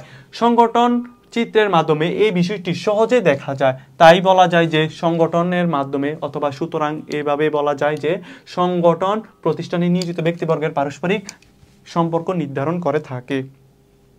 তারপর যদি আমরা 3 নম্বর প্রশ্নটা দেখি, বলা হচ্ছে উদ্দীপকে জনাব রাজী প্রাথমিক পর্যায়ে কোন ধরনের সংগঠন পরিচালনা করেন। আচ্ছা, জনাব রাজী প্রাথমিক পর্যায়ে কোন ধরনের সংগঠনটা আমরা একটু দেখে নিই। জনাব রাজী নিজস্ব পুঁজি, শ্রম ও দক্ষতা দিয়ে একটি ব্যবসা গঠন করেন। বছর 2-1 পর ব্যবসার পরিধি বেড়ে গেলে অপর এক বন্ধুকে সমান লাভ বন্টনের মাধ্যমে চুক্তি আবদ্ধ করেন। এর আগে এটা হচ্ছে দ্বিতীয় অংশ। প্রথম অংশে কি করছে? নিজস্ব পুঁজি, শ্রম এবং দক্ষতা দিয়ে একটি ব্যবসা গড়ে তোলেন। তাহলে এখানে বলছে যে উদ্দীপকের রাজীবের প্রাথমিক পর্যায়ে, মানে প্রথম পর্যায়ে যে সংগঠনটা, এটা কোন ধরনের সংগঠন? যেহেতু নিজস্ব পুঁজি, শ্রম এবং দক্ষতা দিয়ে ব্যবসাটা গঠন করেছেন, তাহলে আমরা এটাকে বলতে পারি ভাইয়া এক মালিকানা ব্যবসা সংগঠন। এক মালিকানা ব্যবসা সংগঠন কি? আমরা প্রথমে লিখবো যে উদ্দীপকের জনাব রাজীবের প্রাথমিক পর্যায়ের সংগঠনটি এক মালিকানা সংগঠন। এটা হচ্ছে 1 নম্বর পয়েন্ট। 2 নম্বর পয়েন্ট হচ্ছে এক মালিকানা সংগঠন কি? রাজীব ব্যবসাটি এক মালিকানা সংগঠন, এটা হচ্ছে আমাদের 1 নম্বর পয়েন্ট। 2 নম্বর পয়েন্ট হচ্ছে এক মালিকানা ব্যবসায় কাকে বলে? 2 নম্বর পয়েন্ট দেয় নাই, 2 নম্বর পয়েন্ট তুমি দিয়ে দিবা। এক মালিকানা ব্যবসায় কাকে বলে? এক মালিকানা ব্যবসায় হচ্ছে মালিক যখন একক মালিক দ্বারা গঠিত, পরিচালিত এবং নিয়ন্ত্রিত ব্যবসাকে এক মালিকানা ব্যবসায় বলা হয়। এক মালিকানা ব্যবসায় মালিক কয়জন থাকবে? একজন। তাহলে আমরা এক মালিকানা ব্যবসায় 2-1টা সংজ্ঞা বৈশিষ্ট্য আমরা এখানে অ্যাড করে দিতে পারি। তারপর 3 নাম্বার যে পয়েন্টটা, এটা যে জনাব রাজীব কি করতেছে, সে যে নিজস্ব মূলধন দিয়ে, নিজস্ব মেধা, নিজস্ব দক্ষতা দিয়ে তার ব্যবসাটা গড়ে তুললো, এটার সাথে এক মালিকানা ব্যবসা কি ধরনের সম্পর্ক, এটা আমরা 3 নম্বর প্রশ্নে উদ্দীপকটা আনবো এবং একটু ব্যাখ্যা করে দেবো। কিভাবে? যেহেতু এক মালিকানা ব্যবসায় মালিক একাই তার মূলধনের যোগান দেয়, একাই তার ব্যবসা পরিচালনা করে, একাই তার লাভ লোকসান বন্টন করে, ভোগ করে, সেহেতু জনাব রাজীবও আমরা দেখতে পাচ্ছি জনাব রাজীবও কি করতেছে? একাই তার মূলধনের যোগান দিচ্ছে, তারপর তার দক্ষতা, তার শ্রম ব্যবহার করতেছে। সুতরাং উদ্দীপকের জনাব রাজীবের সাথে এক মালিকানা ব্যবসায় যে বৈশিষ্ট্য মিলা যায়, সুতরাং এক মালিকানা ব্যবসা উদ্দীপকের যে সংগঠনটা, এটা এক মালিকানা ব্যবসায় সংগঠন বলে আমি মনে করি। এভাবে তুমি উত্তর করবে। তারপর আমাদের চতুর্থ প্রশ্নে যেটা বলছে, উদ্দীপকে বর্ণিত পরবর্তী পর্যায়ের সংগঠনটি গোপনীয়তা প্রথম পর্যায়ের সংগঠনের তুলনায় কম। কেন কম? আমরা জানি। আমরা হচ্ছে প্রথম পর্যায়টি হচ্ছে এক মালিকানা ব্যবসা। দ্বিতীয় অংশটি কি? তিনি তার অপর এক বন্ধুর সাথে সমান লাভ লোকসান বন্টনের মাধ্যমে চুক্তিতে আবদ্ধ হন। বর্তমানে 2 বন্ধু মিলে ব্যবসাটি আরো সমৃদ্ধির পথে নিয়ে যাচ্ছেন। তাহলে প্রথমটা হচ্ছে এক মালিকানা ব্যবসায়, দ্বিতীয় হচ্ছে অংশীদারি ব্যবসায়। যেহেতু কি করছে? চুক্তির মাধ্যমে সম লাভ লোকসানের বন্টনে নিয়ে আসলো, তাহলে এটা কোন ধরনের? অংশীদারি ব্যবসা। তাহলে দেখো, এক মালিকানা ব্যবসা যেহেতু মালিক একজন, তাহলে আমার যে ব্যবসার যে সিক্রেট, গোপনীয়তা, আমি এটা নিজে যখন প্রকাশ না করি, আমি যদি নিজে প্রকাশ না করি তাহলে কিন্তু কেউ জানবে না। কিন্তু অংশীদারি ব্যবসায় যদি আমি নিজে প্রকাশ করলাম না, কিন্তু আমার আরেকটা পার্টনার প্রকাশ করে দিল, তাহলে তো এটা গোপনীয়তা রইল না আসলে। তাহলে অংশীদারি ব্যবসায় কি, যেহেতু মানুষ বেশি, অংশীদারি বেশি, তাহলে কি গোপনীয়তা রক্ষার গোপনীয়তা কি থাকে? গোপনীয়তা মানে গোপনীয়তা একটু কম থাকে, আর এক মালিকানা ব্যবসা গোপনীয়তাটা কি থাকে? বেশি থাকে। তাহলে এটাই বলছে যে উদ্দীপকে বর্ণিত পরবর্তী পর্যায়ের সংগঠনটি গোপনীয়তা প্রথম পর্যায়ের সংগঠনের তুলনায় কম। পরবর্তী পর্যায়ের সংগঠনের ধরন উল্লেখপূর্বক তোমার মতামত জানতে চাইছে। তাহলে আমরা যদি 4 নম্বর বা ঘ নম্বর প্রশ্নটার উত্তর করতে যাই, তাহলে কি করব? প্রথম হচ্ছে সংগঠনটি কি, যে অংশীদারি ব্যবসায়, এটা আমরা লিখব। তারপর হচ্ছে আমরা এই যে গোপনীয়তা কম, এই বিষয়টা আমরা লিখব। তাহলে প্রথম বলছে উদ্দীপকের পরবর্তী অংশীদারি ব্যবসায়, এই যে নাম সংগঠনটির ধরনটা উল্লেখ করলো, রূপ নেয় যার গোপনীয়তা প্রথম পর্যায়ের এক মালিকানা সংগঠনের চেয়ে কম। প্রথম তো আমরা এটা লিখবো, এটা হলো প্রথম অংশ। দ্বিতীয় অংশে আমরা কি করব, দ্বিতীয় অংশে আমরা এক মালিকানা ব্যবসায় সেই সাথে অংশীদারি ব্যবসায় সংজ্ঞায়ন করব, দুটো ব্যবসায় সংজ্ঞায়ন করব। 3 নাম্বার প্রশ্নে আমরা 3 নাম্বার অংশে আমরা গিয়ে কি করব, 3 নাম্বার অংশে গিয়ে এই যে জনাব রাজীব কি করলো, প্রথমে এক মালিকানা ব্যবসা গঠন করলো, দ্বিতীয়তে যখন ব্যবসা সম্প্রসারণের প্রয়োজন হলো তার বন্ধুকে নিয়ে আসলো, এই যে অংশীদারি ব্যবসা হলো, এই উদ্দীপক থেকে আমরা এটা হুবহু লিখে নিয়ে আসবো। 4 নাম্বার অংশে আমরা গিয়ে বলবো কিভাবে এক মালিকানা ব্যবসায় গোপনীয়তা বেশি এবং অংশীদারি ব্যবসায়ে গোপনীয়তা কম। কিভাবে এক মালিকানা ব্যবসায় গোপনীয়তা বেশি থাকে, কারণ এক মালিকানা ব্যবসায় মালিক থাকে একজন, মালিক যদি তার সিক্রেটগুলো প্রকাশ না করে তাহলে গোপনীয়তা রক্ষা হয়, আর যদি প্রকাশ করে দেয় তাহলে তো গোপনীয়তা রইল না। কিন্তু এক মালিকানা ব্যবসায় সাধারণত মালিক একজন হওয়ার কারণে তার গোপনীয়তা প্রকাশ পাওয়ার সুযোগ থাকে না। আর অংশীদারি ব্যবসায় যেহেতু অনেকজন মালিক থাকে, অংশীদার বেশি থাকে, তাহলে ব্যবসার গোপনীয়তা যদি আরেকজন প্রকাশ করে দেয় তাহলে কি গোপনীয়তা সহজে প্রকাশ পাওয়ার সম্ভাবনা বেশি থাকে এবং গোপনীয়তা কম থাকে। এই দুইটা বিষয় তুমি উল্লেখ করবা এবং কিভাবে অংশীদারি ব্যবসায় গোপনীয়তা কম সেই বিষয়টা তুমি উল্লেখ করবা, এবং শেষে কনক্লুশন দিবা যে পরবর্তীত পর্যায়ে অংশীদারি সংগঠনের গোপনীয়তা প্রথম পর্যায়ে গঠিত এক মালিকানা ব্যবসার চেয়ে কম বলে আমি মনে করি, এটা তুমি সংজ্ঞায়ন করবা। তারপরে যে সৃজনশীলটা সেটা বলা হচ্ছে যে শ্রম কি। শ্রম কি এটা তো আমরা একটু আগে জানতে পারছিলাম যে শ্রম হচ্ছে পারিশ্রমিকের বিনিময়ে আমরা যখন পারিশ্রমিক বা অর্থের বিনিময়ে মানুষের শারীরিক বা মানসিক প্রচেষ্টাকে আমরা বলি শ্রম। তারপর হচ্ছে মূলধন গঠনের সঞ্চয়ের ভূমিকা ব্যাখ্যা করো। আমরা একটু আগে পড়ছিলাম কিভাবে মূলধন গঠনের সঞ্চয়ের ভূমিকা রয়েছে। আচ্ছা, মূলধন গঠনে আমার সর্বপ্রথম যেটা দরকার সেটা হচ্ছে আয়। তারপর আমরা কি করি, আয়টাকে সঞ্চয়ে রূপান্তরিত করি। তারপর হচ্ছে সঞ্চয়, তারপর কি করি, এই সঞ্চয়টাকে আমরা কি করি, সংগ্রহ করি। তারপরে কি করি, সঞ্চয়টা সংগ্রহ করার পর এটা কি করি, মূলধনে বিনিয়োগ করি।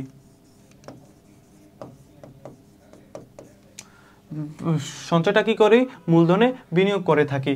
তাহলে আমরা একটু আগে বললাম প্রথমে কি করব, মূলধনের সংজ্ঞা দিব, তারপরে বলবো যে সঞ্চয়টা কিভাবে মূলধনের অন্তর্ভুক্ত। মানুষের সঞ্চয় প্রথমে আছে আমরা সঞ্চয়ের সংজ্ঞাটা দিব, তারপর করব মানুষ সঞ্চয় করার সামর্থ্য তার আয়ের উপর নির্ভর করে। আয় থেকে কি হয়, সঞ্চয় সৃষ্টি হয়, আর সঞ্চয় থেকে কি করি, আমরা সঞ্চয়টা সংগ্রহ করি, মূলধনে বিনিয়োগ করি। তারপর সঞ্চয়ের পরিমাণ বেশি হলে বেশি পরিমাণ মূলধন গঠন করা যায়, তাই বলা যায় সঞ্চয় সামর্থ্যের উপর মূলধন গঠন নির্ভর করে। এটা আমরা লিখব। তারপর আমাদের তৃতীয় প্রশ্ন, ঘ নম্বর প্রশ্ন যেটা বলছে, উদ্দীপক অনুযায়ী জনাব জসিম গার্মেন্টস ফ্যাক্টরি তৈরিতে উৎপাদনের কোন উপকরণকে ব্যবহার করেছেন। উদ্দীপক অনুযায়ী জনাব জসিম গার্মেন্টস ফ্যাক্টরি তৈরিতে উৎপাদনের কোন উপকরণটি তৈরি করছেন। আমরা একটু যদি দেখি, জনাব জসিম একটি গার্মেন্টস ফ্যাক্টরি গড়ে তোলার লক্ষ্যে তার নিজস্ব এলাকায় একটি স্থান বেছে নেন। একটি স্থান কি করলেন, বেছে নিলেন, যার কোনো উৎপাদন ব্যয় নেই। তাহলে আমরা সহজে বুঝে গেলাম, এতটুকু পরে আমরা বুঝলাম কি বুঝলাম, যে কোনো একটি স্থান, জায়গা, এগুলো কিসের অন্তর্ভুক্ত ভাইয়া, এগুলো হচ্ছে ভূমির অন্তর্ভুক্ত। আর যেহেতু এরপর বৈশিষ্ট্য বলেই দিছে যে যার কোনো উৎপাদন ব্যয় নেই, উৎপাদন উপকরণের কোন উপকরণটার উৎপাদন ব্যয় নেই ভাইয়া, উৎপাদন ব্যয় একটারে নেই, সেটা হচ্ছে ভূমি। কেন নেই, কারণ হচ্ছে আমরা ভূমি উৎপাদন করতে পারি না, এটা প্রকৃতির দান। এটা বলছে যে উদ্দীপক অনুযায়ী জনাব জসিম গার্মেন্টস তৈরিতে কোন উপকরণটি ব্যবহার করেছেন। তাহলে কোন উপকরণটি ব্যবহার করেছেন আমরা বলতে পারি, এটা হচ্ছে ভূমি ব্যবহার করেছেন, ভূমি উপকরণটি ব্যবহার করেছেন। তারপর আমরা কি করব, ভূমির সংজ্ঞায়ন দেব। প্রথমে হচ্ছে এই যে জ্ঞানমূলক ভূমি ব্যবহার করেছেন, ভূমির সংজ্ঞায়ন, ভূমিটার কথা উল্লেখ করব। তারপর 2 নম্বর হচ্ছে আমরা ভূমির সংজ্ঞায়ন করব। ভূমি কি, ভূমির বৈশিষ্ট্যগুলো আমরা কয়েকটা লিখে দিব। ভূমি হচ্ছে প্রকৃতি থেকে আমরা যা কিছু পাই তাই হচ্ছে ভূমি। তারপরে হচ্ছে ভূমির কয়েকটা বৈশিষ্ট্য দিব। তারপর ভূমি আদি ও ক্ষয়, ভূমি কখনো মানুষ উৎপাদন করতে পারে না, পারবেও না, ভূমির উৎপাদন খরচ নেই। তারপর যে অংশটা আমরা উল্লেখ করব, যে জসিমের যে বিষয়টা, যে জসিম যে কারখানা ফ্যাক্টরি স্থাপন করার জন্য যে স্থানটি বেছে নিলেন, এই উদ্দীপক থেকে এই অংশটা নিয়ে আসবো, যার কোনো উৎপাদন খরচ নেই, এটার সাথে ভূমির কী ধরনের সম্পর্ক আছে এই বিষয়টা আমরা লিখে তারপর আমরা কনক্লুশন দিব যে জনাব রাজীব গার্মেন্টস ফ্যাক্টরি তৈরিতে উৎপাদনের ভূমি উপকরণ ব্যবহার করেছেন। তারপর আমাদের ঘ নাম্বার প্রশ্নে যেটা বলছে সেটা হচ্ছে গার্মেন্টস ফ্যাক্টরির সফলতার অন্যতম কারণ হলো শ্রমিকদের যোগ্যতা অনুযায়ী শ্রমিকদের মধ্যে কাজ বন্টন। যোগ্যতা অনুযায়ী যখন আমরা কাজ বন্টন করি সেটাকে আমরা কি বলে থাকি? এটাকে আমরা বলে থাকি শ্রমবিভাগ। তাহলে আমরা একটু লিখবো, এই যে উক্তিটা দিছে, এটার উক্তিটার যথার্থতা মূল্যায়ন করতে বলছে। তাহলে আমরা প্রথমে এই উক্তিটা লিখবো যে গার্মেন্টস ফ্যাক্টরি, ঘ নম্বর প্রশ্ন উত্তর করতে গেলে উক্তিটা লিখবো, গার্মেন্টস ফ্যাক্টরির সফলতার অন্যতম কারণ শ্রমিকদের যোগ্যতা অনুযায়ী শ্রমিকদের মধ্যে কাজ বন্টন করা। উদ্দীপকের উক্তিটির সাথে আমি একমত বা উক্তিটি যথার্থ, এভাবে প্রথম অংশটা লিখবে, 1 নম্বর অংশ। এভাবে লিখলে তুমি যথার্থ মার্কস পাবা। তারপর 2 নম্বর অংশ হচ্ছে শ্রম বিভাগ কি, এটা ধারণা দিয়ে দিবা। তারপর হচ্ছে শ্রম বিভাগ কি, শ্রম বিভাগের ধারণা দিবা। শ্রম বিভাগের মাধ্যমে কি হয়? শ্রম বিভাগ কি? শ্রমিকদের যোগ্যতা, দক্ষতা, সামর্থ্য অনুযায়ী যখন তাদের কাজ বন্টন করে দেওয়া হয় তখন তাকে কি বলা হয়? শ্রম বিভাগ বলা হয়। যাতে শ্রমিকদের যোগ্যতা অনুযায়ী কাজের দায়িত্ব পায়, ফলে তাদের নির্দিষ্ট কাজের দক্ষ হয়ে ওঠে এবং সুনিপুণভাবে কাজ সম্পাদন করে। এটা তুমি 2 নাম্বার পয়েন্টে দিবা। 3 নাম্বার পয়েন্টে তুমি যে কাজটা করবা সেটা হচ্ছে উদ্দীপক থেকে এই যে শ্রম বিভাগ করলো, কি করলো?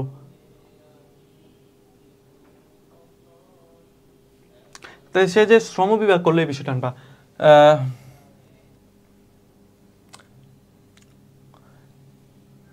এখান থেকে পোশাক তৈরিতে জনাব জসিম তার গার্মেন্টস ফ্যাক্টরিতে কয়েকটি বিভাগ প্রতিষ্ঠা করে, এর ফলে তার প্রতিষ্ঠানটি কার্যক্রম গতিশীলতা বেড়েছে। শ্রমিকদের যোগ্যতা অনুযায়ী কাজ বন্টনের ফলে উক্ত গার্মেন্টস ফ্যাক্টরির পোশাক উৎপাদনের পরিমাণ বেড়ে যায়। তৃতীয় অংশটায় ঘ নাম্বার প্রশ্নের তৃতীয় অংশে তুমি এই উদ্দীপকটা নিয়ে আসবা। উদ্দীপকে যে শ্রম বিভাগ করলো এই শ্রম বিভাগটা তুমি নিয়ে আসবা।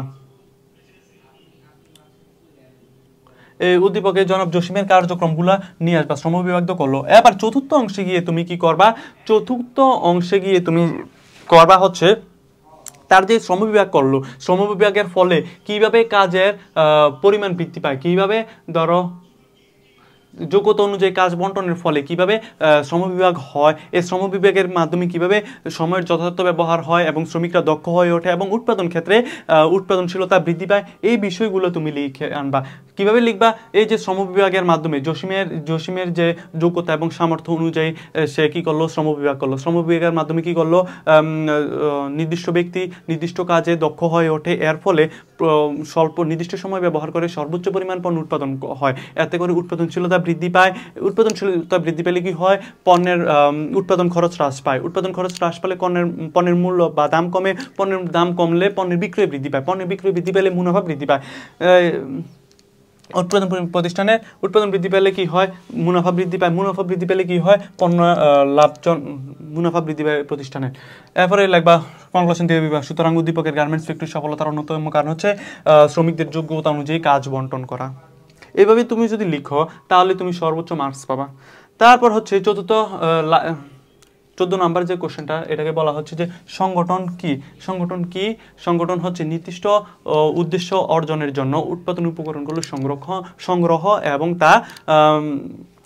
তা কাজে লাগানোর প্রয়াসকে আমরা বলি হচ্ছে সংগঠন। উৎপাদনের উদ্দেশ্যে ভূমি শ্রম এগুলা উৎপাদনে নিয়োগ করা কাজকে সংগঠন বলা হয়। তুমি এভাবে সংগঠনের সংজ্ঞাটা দিবা। তারপরে হচ্ছে বলা হচ্ছে যে মূলধন, তারপরে বলা হচ্ছে যে মূলধন উৎপাদনের উৎপাদিত উপাদান ব্যাখ্যা করো। মূলধনের এটা হচ্ছে একটা অন্যতম বৈশিষ্ট্য, মূলধন উৎপাদন উৎপাদিত উপাদান ব্যাখ্যা করো। তাহলে আমরা কি করব? প্রথমে মূলধনের সংজ্ঞা দেব, তারপর মূলধন যে উৎপাদন উৎপাদিত উপাদান কিভাবে সেটা আমরা ব্যাখ্যা করব।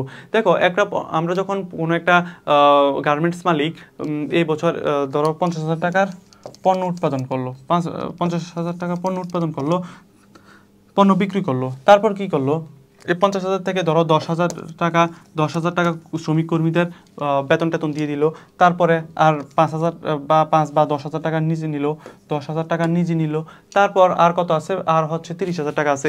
এর মধ্যে ধরো দোকান ভাড়া সব খরচ মিলিয়ে ধরো আরও 10,000 টাকা গেল।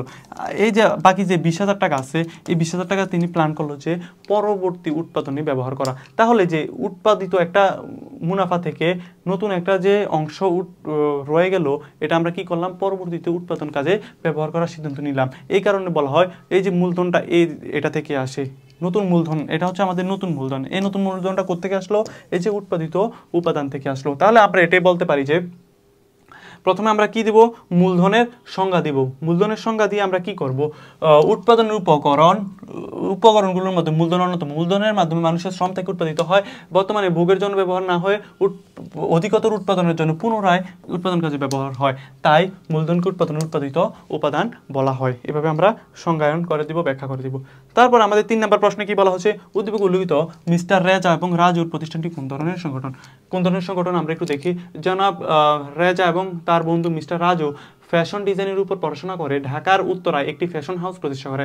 তারা সমভাবে তাদের অর্জিত জ্ঞান, মূলধন এবং শ্রম দিয়ে ব্যবসা পরিচালনা করেন। তাহলে আমরা দেখতে পাচ্ছি জনাব রাজু এবং রেজা কি করলো, সমভাবে সমান পরিমাণ মূলধন, জ্ঞান, শ্রম দিয়ে ব্যবসাটা গঠন করলো। আর আমরা কি জানি, 2 বা ততোধিক ব্যক্তি যদি স্বেচ্ছায় মিলিত হয় সম অধিকারের ভিত্তি বা চুক্তির ভিত্তিতে যে ব্যবসা গঠন করে তাকে কি বলি, আমরা অংশীদারি ব্যবসায় বলি। তাহলে উদ্দীপকের জনাব রাজু এবং রেজার ব্যবসাটি কোন ধরনের ব্যবসা হবে ভাইয়া, এটা হচ্ছে অংশীদারি ব্যবসা। তাহলে আমরা প্রথমে অংশীদারি ব্যবসার কথাটা লিখবো। কোন ধরনের ব্যবসা জানতে চাইছে না, কোন ধরনের সংগঠন, অংশীদারি সংগঠন। তারপরে আমরা কি করব, অংশীদারি ব্যবসার সংগঠনে কি করব, সংজ্ঞায়ন করব। অংশীদারি ব্যবসা কাকে বলে, 2 বা ততোধিক ব্যক্তি যখন স্বেচ্ছায় মিলিত হয়ে চুক্তির ভিত্তিতে যে ব্যবসা গঠন করে তাকে বলা হয় অংশীদারি ব্যবসা। এই অংশীদারি ব্যবসাটা সংজ্ঞায়ন করব।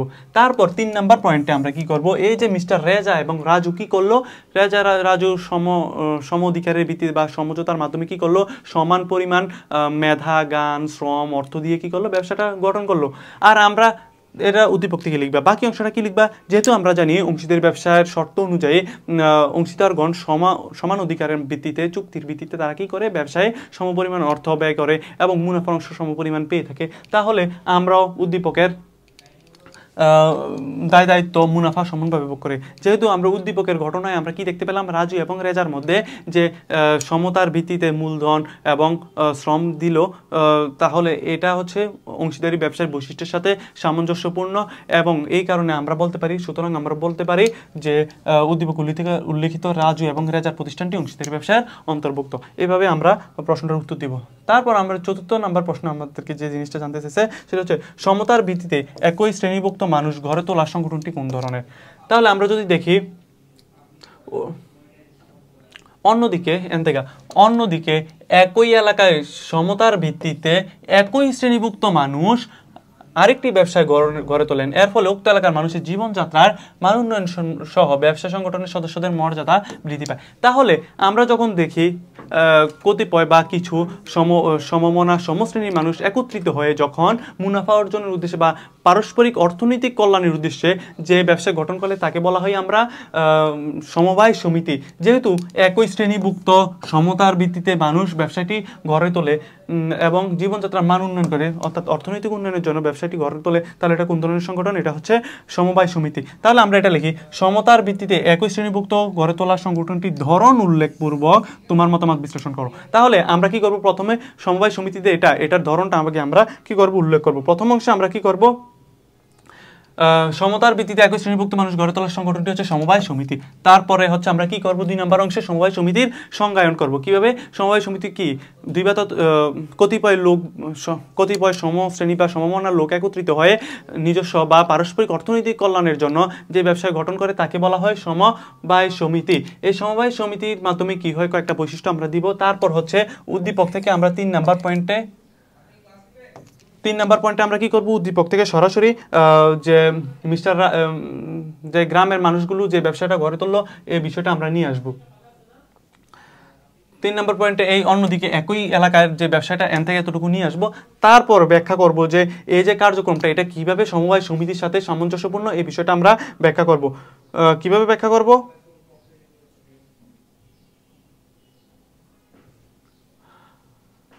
আমরা ব্যাখ্যা করব হচ্ছে সংগঠনটি সমবায়ের ভিত্তিতে গঠিত হয়, তাই বলা যায়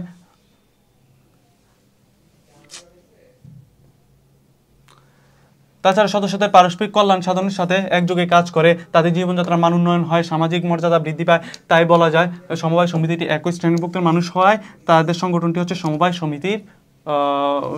সমিতি। আর এই যে মানুষের পারস্পরিক কল্যাণ সাধনের জন্য সমবায় সমিতির গুরুত্ব অপরিসীম, এই বিষয়টা আমরা উল্লেখ করব। তারপর আমাদের যে লাস্ট কোশ্চেনটা সেটা হচ্ছে শ্রম কি। আবার বললো যে শ্রম কি ভাইয়া, শ্রম হচ্ছে পারিশ্রমিকের বিনিময়ে বা অর্থের বিনিময়ে মানুষের শারীরিক বা মানসিক প্রচেষ্টাকে আমরা বলি শ্রম।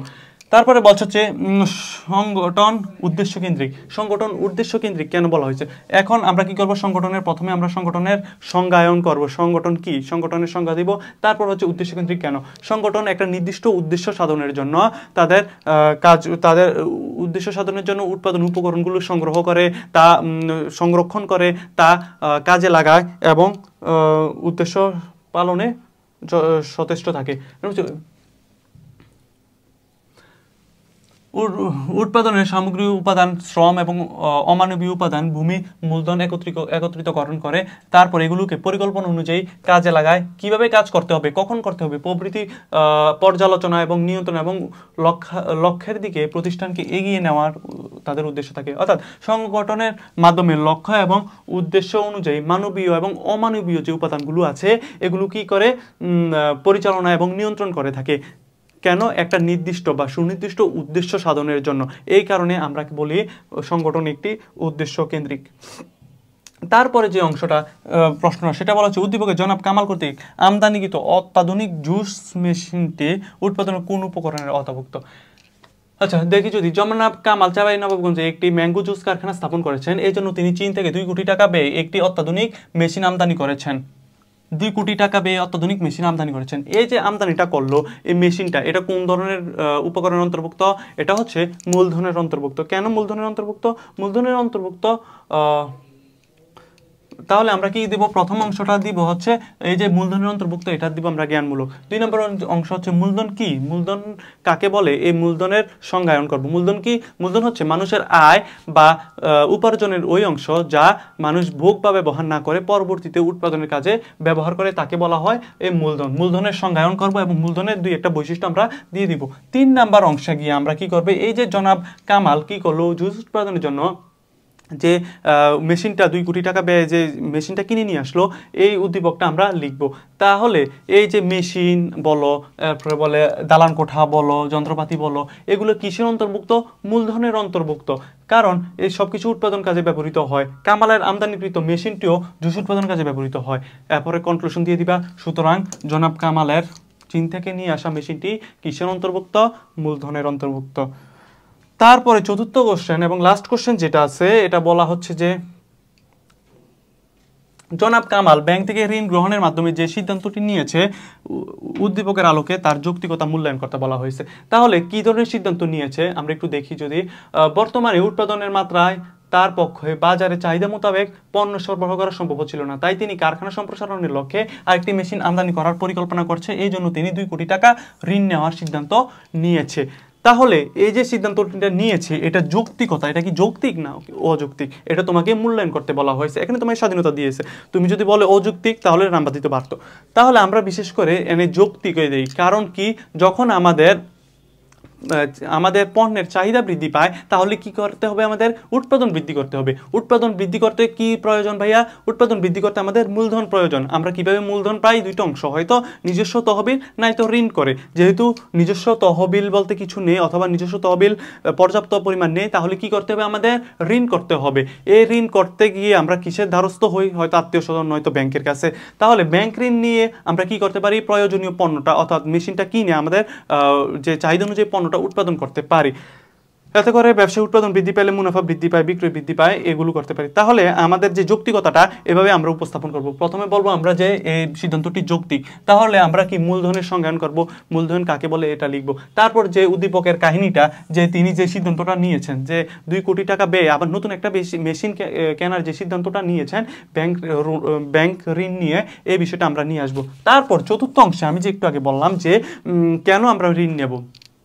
ঋণ নেব এই কারণে যে পর্যাপ্ত মূলধনের পরিমাণ বেশি থাকলে তারপর মানসম্মত পণ্য উৎপাদন করার জন্য যে মেশিনগুলো আছে এগুলো আমরা সহজে আমদানি করতে পারবো। এতে করে চাহিদা অনুযায়ী পণ্যটা আমরা কি করতে পারবো? উৎপাদন করতে পারবো। উৎপাদন বৃদ্ধি পেলে আমাদের কি হবে? উৎপাদনশীলতা বৃদ্ধি পাবে, উৎপাদন খরচ হ্রাস পাবে, পণ্যের দাম কমবে, বিক্রয় বৃদ্ধি পাবে। এতে করে মুনাফা বৃদ্ধি পাবে, প্রতিষ্ঠানও লাভজনক হবে, প্রতিষ্ঠান সম্প্রসারণে যথেষ্ট হবে। এবং এগুলো লিখে তুমি কনক্লুশন দিবা। সুতরাং তাই বলা যায় উদ্দীপকের জনাব কামালের মূলধন বাড়ানোর জন্য ব্যাংক ঋণ নেওয়া সিদ্ধান্তটি যৌক্তিকতা রয়েছে বা যৌক্তিক বলে আমি মনে করি। আজকে এতটুকুই। ধন্যবাদ সবাইকে, সবাই ক্লাসটিতে যুক্ত থাকার জন্য। আর আমরা পরবর্তীতে নেক্সট অধ্যায়ে আলোচনা করব। আশা করি তোমাদের ক্লাসটি বুঝতে পেরেছো। ধন্যবাদ সবাইকে। আসসালামু আলাইকুম।